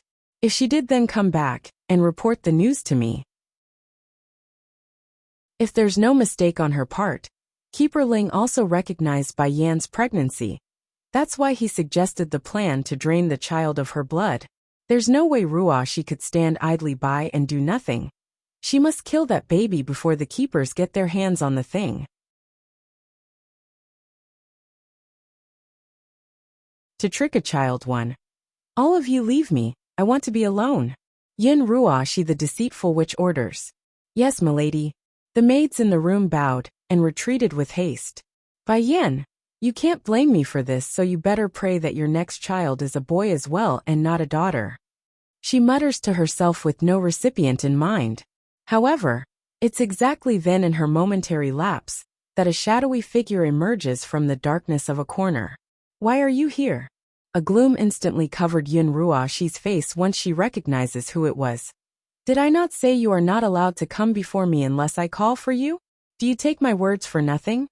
Emotionlessly standing there like a statue, the black-robed figure didn't budge, and replied smoothly with his hoarse, crackly voice. I'm here to tell you I've located the Celestial Lord's whereabout. I know where he is. Tensing up immediately, the look along the lady's face couldn't be hidden. She's extremely excited over the good news. You know where he is? Since that day where Chewy God returned with a warning, telling them to stay firmly away from Bai Yin and Di Tsang. The man never once appeared before them again. It's like unless he wished to found, no one would be able to find him. However, there's no way Yun Rua, she would be able to accept this fact. Hence her reasoning for sending someone out to search for the man's whereabout. What she didn't expect though was that she really did find that wondrous person, and before the keepers at that. Alright, I understand then, you can go for now. The man in the black robe slightly raises his head over that dismissal, allowing his face to finally emerge from the darkness. His contour would be considered extremely handsome by any standards. It's just that unlike the powerful impact one would expect, he's rather soft and frail looking. Ruashi, why can't you let him go? As long as you can put him down and leave this place, I will guarantee a lifetime of peace for you. Sinking into a gloom along her face, the deceitful witch snapped at the busybody. What qualifications do you have to meddle with my affairs? Don't forget, you're nothing but a dog that I saved off the streets. In comparison to brotherly God, you are nothing, so why should I leave with you? Don't forget, you're just a dog I saved off the streets. The remark stung the black-robed man, causing his hands to clench up in frustration. Nevertheless, that struggling face eventually loosened up like it didn't faze him. I see, I'm sorry if I crossed the line. When saying that, the person's voice sounded bittersweet, like there's infinite pain hidden underneath. Also, from now on forward you are to find my maid only if there's anything to report. I don't want to risk having those keepers discovering your existence. After all, you're someone that can't be seen in the light of day. Drawing a thin line across his lips, the individual didn't refute that claim, only staying quiet as he stood there willingly. Ruashi is right. I'm someone that can't see the light of day. So, I don't deserve to be by her side. Finally lightening up after winning the argument, the witch continues. But you did come at the right timing. I was about to send my maid to investigate another matter for me. Since you're here, you can go in her stead. That is, go to the demon city and see if their queen has given birth to a daughter. If it's a daughter, then remove her from existence right away.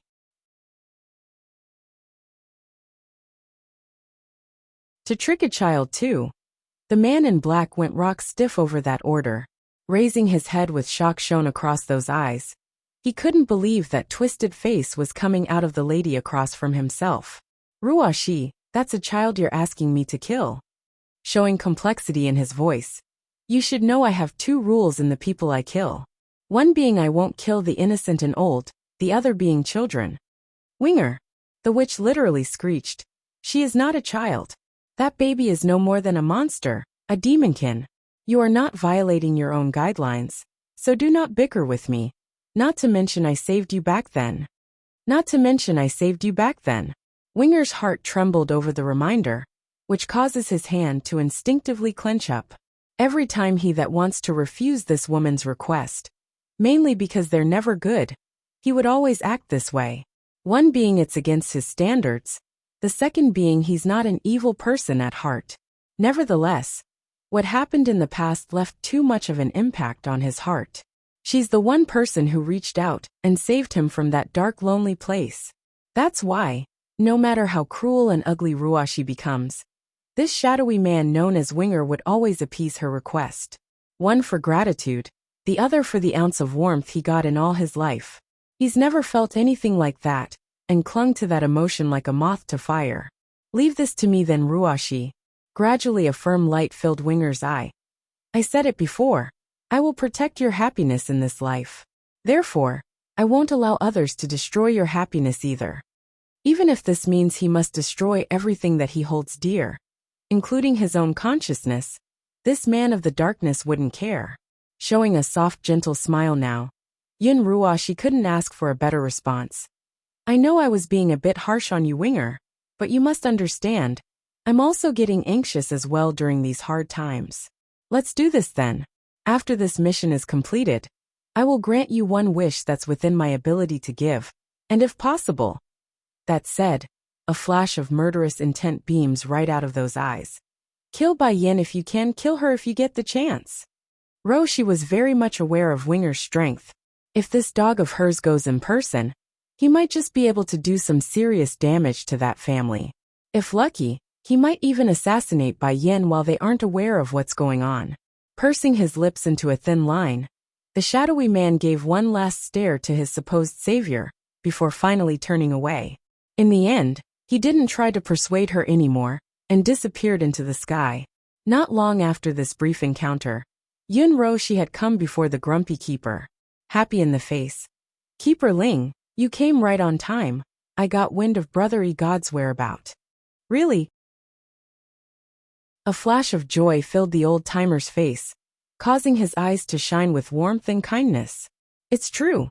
There's no way Winger would deceive me, so this information must be true.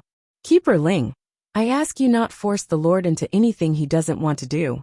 If he wished to stay outside, then please let him." And, that said, she then hung her eyes downward like a dejected maiden. "It's fine if he doesn't want me. I don't want to force him into a relationship." But unlike the woman who only has the topic of love in mind, the old-timer opposite to herself didn't have the ear for it. Instead, he only heard the part about Chewy God being located. "Tell me now. I need to go see the Lord.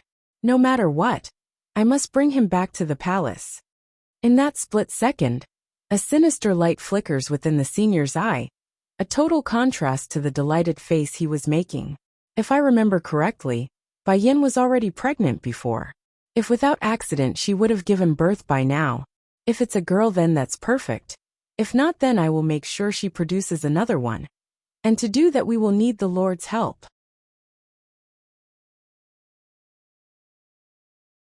To Trick a Child 3. Demon City Street Market. "Big brother, I want that." Pointing to the sugar gourd placed along one of the stalls, Di Ling Yen could not move her eyes away from the sweet, delectable object that's hovering before herself. However, instead of smiling and happily obliging, Bai Xiachen only showed a frown once he saw the item.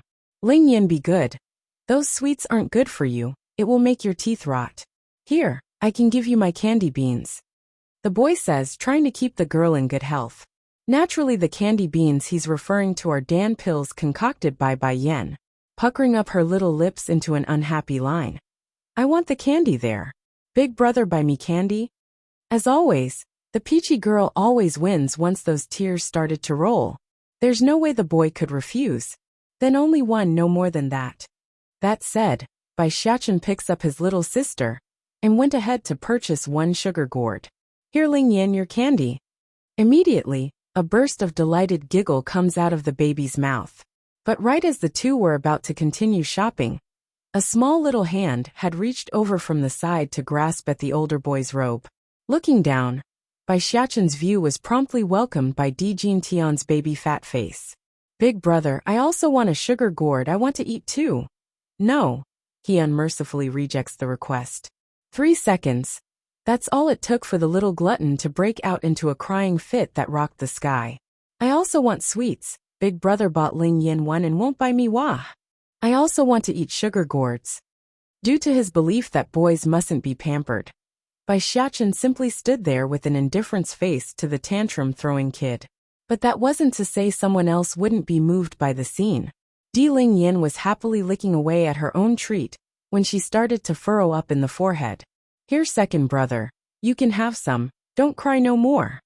Though adamant to give up the delicious stick of candy in her hands, the peachy girl still decides to share in light of knowing what fate lies ahead for the item. "But you can't eat it all by yourself. You eat one gourd, then it's my turn. We are sharing, so no hogging everything." But a child would always be a child. The girl made sure to add this part after losing to her own desire. Sure enough, the offer was able to promptly coax the twin boy back to normal. Without a second delay, the little glutton received the stick of sweets from his sister and took a huge bite out of the first one. A luster of happiness could be seen across the kid's face in that moment. Ling Yin is so sensible. Leaning down to give the girl a smooch across the cheek, Bai Xiachen compliments his little sister without a second thought. Giggling at the contact. "Big brother, Papa said I cannot let others kiss me along the face. I'm your brother, and we're family, so it doesn't matter. But if someone you don't know tries to kiss you, then you must reject them no matter what, okay? Make sure you remember that." This would be the boy's way of teaching his sister on how to avoid being abducted by other men. It may not be the most effective, but it's one way to educate her from a young age. Blinking in misunderstanding, the girl clearly didn't quite get it yet. Then what about second brother? Can he hug and kiss? To trick a child 4. He can hold you but not kiss. A light flashed in the overly protective brother. Oh. Ling Yin nods in a seemingly understanding manner. Though it's contrary to what she really thought, it doesn't stop this girl from believing everything Bai Xiachen says. Meanwhile on the other end, Di Jin Tian the little glutton, continues to tear away at the stick of sweets in his hand. For him, the conversation was unimportant, and only food remains on his mind in this case. Perhaps maybe in the future, the twin boy would eventually realize he's been conned in so many ways. But by then it's already too late for regrets. Then suddenly, the little glutton who's been preoccupied until smelled something even more delectable. Turning around, his eyes locked onto the fragrant smell coming out of a nearby restaurant. Slowly but surely, he toddles over to the source. Right as soon as he stepped through the door, a hand had caught him by the mouth, dragging him into one corner and out of sight. Highness, don't shout. I won't hurt you, so please calm down. A soft voice came from the back, causing a puzzled look to come out of the boy who saw it was a stranger. My mother doesn't let me speak to strangers, Di Jin Tian says, his lips puckering up in displeasure. He didn't forget what Bai Yin taught him.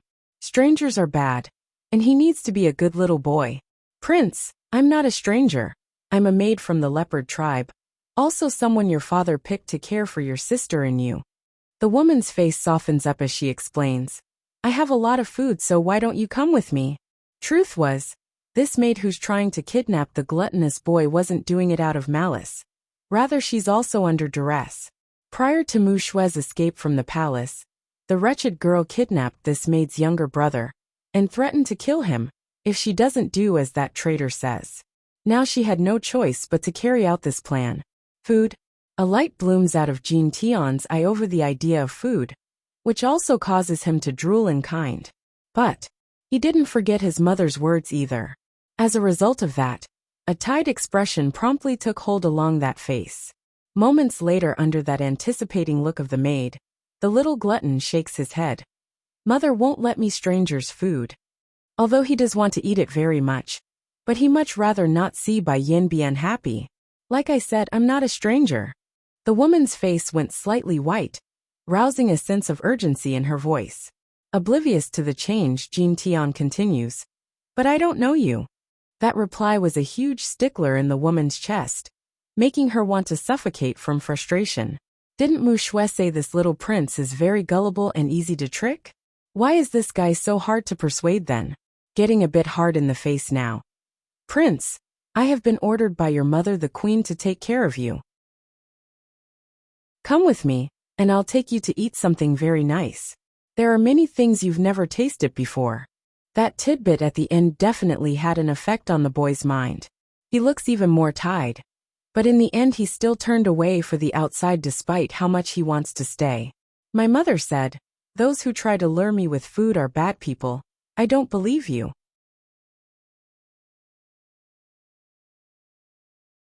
To trick a child 5. Falling into a panic as the target leaves her reach, the maid wants to reach out to grab at the little glutton's arm, but stopped once she noticed the figure coming over. Jin Tian. Bai Xiachen calls out as he hurriedly chased over with Di Ling Yin in tow. He was very much afraid he might have failed in keeping an eye out for his siblings. But then that fear turned to rage at the sight of the chubby baby's clueless face. Where did you go? Scratching the back of his head in a guilty manner. Just now a auntie wanted to take me for dinner, but I. He turns around towards the restaurant lobby, finding only emptiness from the rear aside from the noisy eating sounds of the patrons. This revelation brought a stunned look to the little glutton. Where did the auntie go? Frowning along his face, Bai Xiachen skeptically glances at the lobby as well. What auntie are you referring to? I don't know. How strange. She was just here moments ago. Why did she suddenly disappear? Now tearing up along the face like he's afraid of being called a liar, the little glutton turns to look up at his older brother for help. Big brother, I didn't lie, and Auntie was clearly here. Now getting all sinister in the eye upon realizing what's going on, Bai Xiachen once again glances at the inner lobby of the restaurant. I believe you. Jin Tian never lies. In other words, someone was trying to abduct him with food. Otherwise, why else would they run away once they saw us coming over? Big brother, do you really believe I didn't lie? Tugging at the sleeve, Jin Tian asks again with a look that needs reassurance. Rubbing that little head. Jin Tian is not a bad child who lies, so of course I believe you. Besides, with Jin Tian's IQ, he has no ability to lie at his age. Of course, he wouldn't say that last bit aloud and kept it inside. Come, we will go home first in case mother starts getting worried. It wasn't easy for Bai Yan to let them out to play, so he doesn't want to lose the privilege by going missing. Then big brother, when can we go outside to play again? Ling Yin asks with her big baby eyes. Taken aback by the question, Bai Xiachen makes a frown along his face. Mother won't let us leave the city. In particular, was how they still hasn't located that Mu Shui. Until they are able to confirm that traitor's location and capture her, there's no way he could take these two babies out. Oh, hanging her head dejectedly, the peachy girl sounded disappointed. This place is too boring. It's not as fun as the Sky Mountain. Looking at the three siblings leaving the restaurant, the maid who's been in hiding in the back finally came out. She didn't utter a word, only clenching that fist with a gloom hovering over those eyes. She knows what she's doing would equate to betraying the demon realm, a crime worthy of death. But compared to watching her own younger brother dying at the hands of Mu Shui, she has no choice. The boy's her only family in this world. Don't worry, I'll definitely save you. Even if my fate is damnation at the end, I won't regret it. Just when the maid wanted to turn away to look for another opportunity, a child voice from the rear sent her jerking in shock. In that moment she could say her heart's about to fall out, because she immediately recognizes who it was.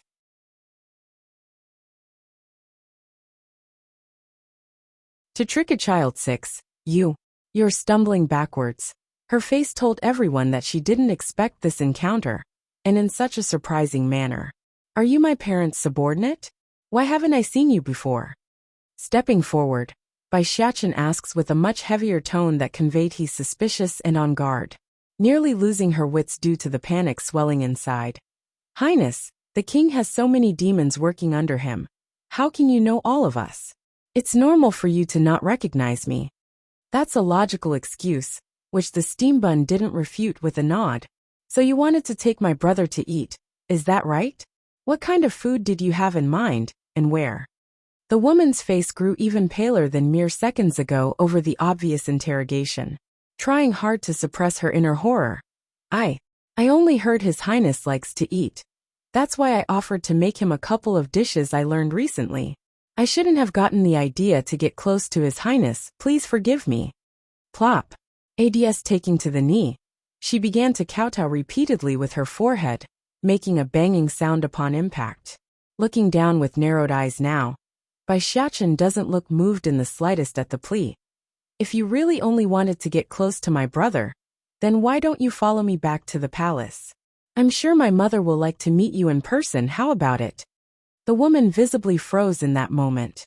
She couldn't even bring herself to look up anymore, due to how scared she felt inside. To see the queen at the palace? I'm not going to come back out alive if I go. If that happens, Mu Shui will definitely kill my younger brother. You're still going to keep lying? Encroaching in a menacing manner now, Bai Xiachen tosses his smiling facade aside, to take on a threatening form that dominated the close proximity. Do you know what happens to those who betray my mother? Not only do you get punished, your family and relatives will also be charged in the same way. That comment finally made the woman fluster up, which was promptly caught by the kid. Ads, this woman is from the leopard tribe, so she must be related to that Mu Shui in some way, if she's trying to abduct Jin Tian. Bai Xiachen thought. I'll ask you one last time, where is Mu Shui? How is she able to avoid being tracked by the palace guards? Gulping in a difficult way, the maid backtracked again into a corner. Highness, I don't know what you're talking about. I've never seen Mu Shui ever since she fled. Not buying that excuse in the slightest, Bai Xiachen starts getting angry in his voice. It seems this conversation is going nowhere. Won't matter though. Once I give you to mother, and have her deal with you, then I'm sure you will spill everything. Just so you know, my mother has a lot of way to make one talk. For example, going after your loved ones is one of the ways we can go about this issue. Don't you agree? The last bit of the threat was a deliberate shot at the maid's side. He's never been one to involve parties that hasn't done anything. But if these demons are going to keep aiming for his younger siblings, then all bets are off. No. The maid finally broke down, allowing the tears to flow like a waterfall. I don't know. I really don't know anything. Mu Shui kidnapped my younger brother when she left the tribe. I'm only doing this because she threatened to kill him if I don't do as she says.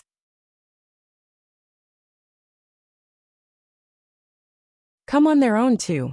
Brother?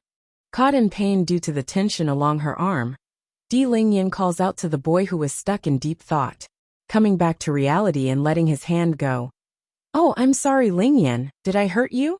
It's my fault, let me blow it so the pain goes away. Still aching and heartache along those eyes after the childish maneuver.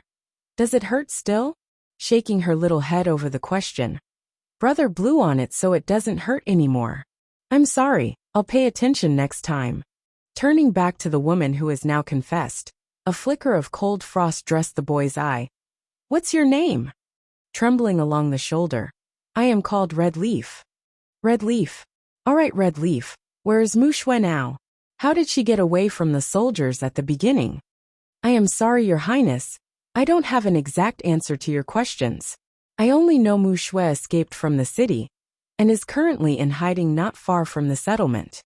Going silent over the lack of crucial information, Bai Xiachen lets the atmosphere in the restaurant grow eerily uncomfortable due to the negative emotions exuding out of his body.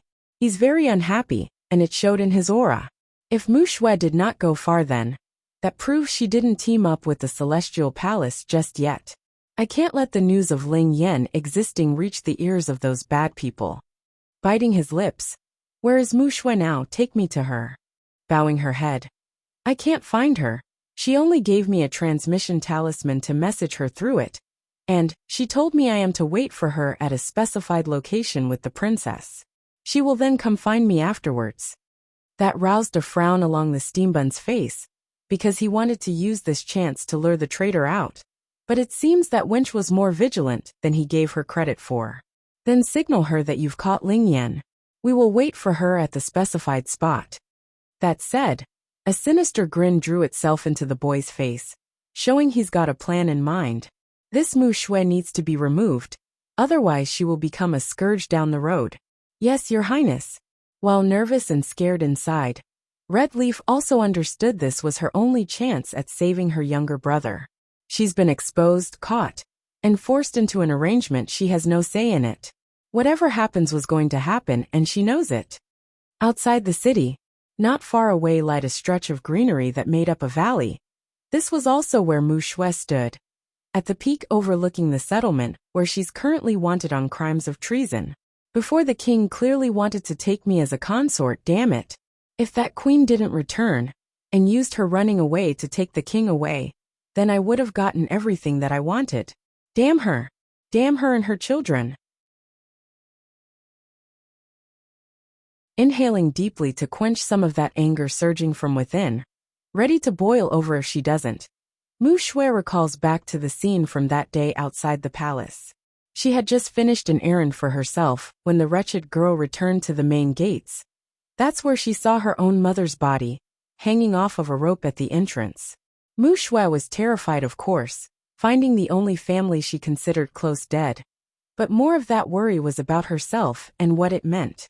Then came the gossiping discussions of the crowds. They were pointing and talking about the picture of the wanted criminal posted along the notice boards. It's her. They had portraits of her own face plastered along every corner, every board, and every street of the city that she's a traitor, a treasonous demon wanted dead or alive. Exactly then, while she was lost in her own thoughts about the predicament she has gotten herself in, Mu Shui suddenly felt a burning sting coming from the palm of her hand. This was the result of the transmission talisman, that's currently heating up due to red leaf, sending a message like planned.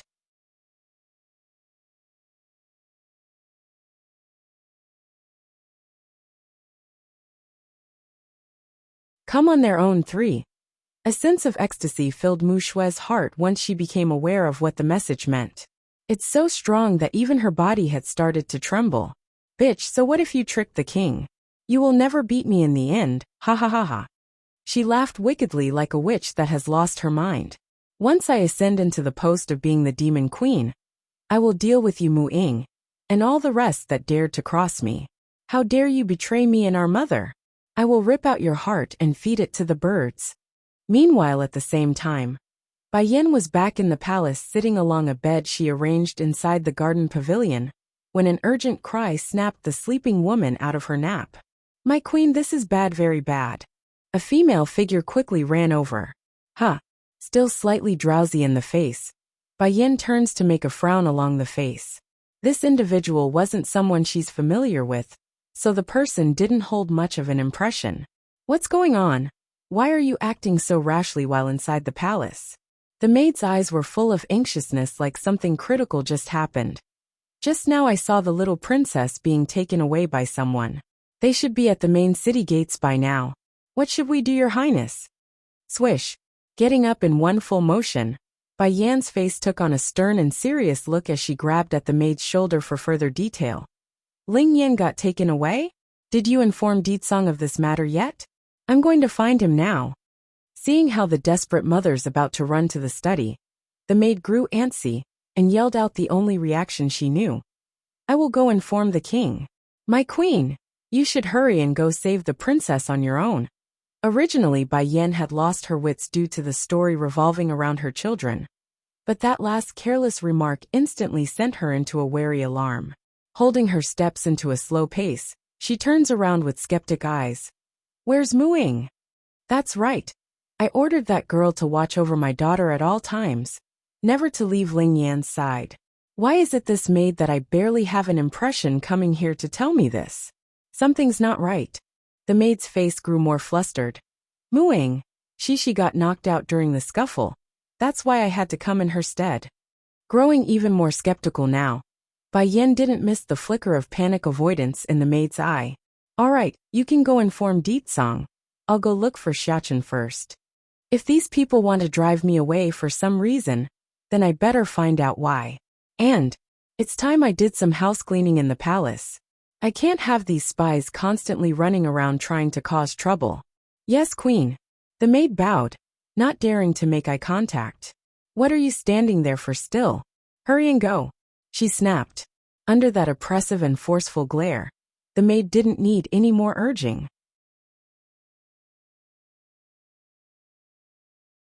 In a blink of an eye, she was gone and disappeared from view. Once that's done, Bai Yan didn't twaddle around either. Looking in the opposite direction, she headed in the direction of the main gates at incredible speed. It's just that instead of making it far, she ended up running into Mu Ying, who was still holding Ling Yan in her arms not far away. Greetings to your highness, the guardian maid says after placing the princess down. Mother. Running up with glee in those eyes after getting her footing, the peachy princess didn't need any goading to throw herself into Bai Yan's arm, which was warmly received in kind. You're tuning in to the Li Mei's Wuxia Whispers YouTube channel. We're so grateful for your support, and don't forget to subscribe to join us on this incredible journey through captivating stories. Your generosity through donations truly makes a world of difference, as it's the primary source of revenue that allows me to expand and enhance this channel for you. Thank you from the bottom of my heart for being a part of this adventure.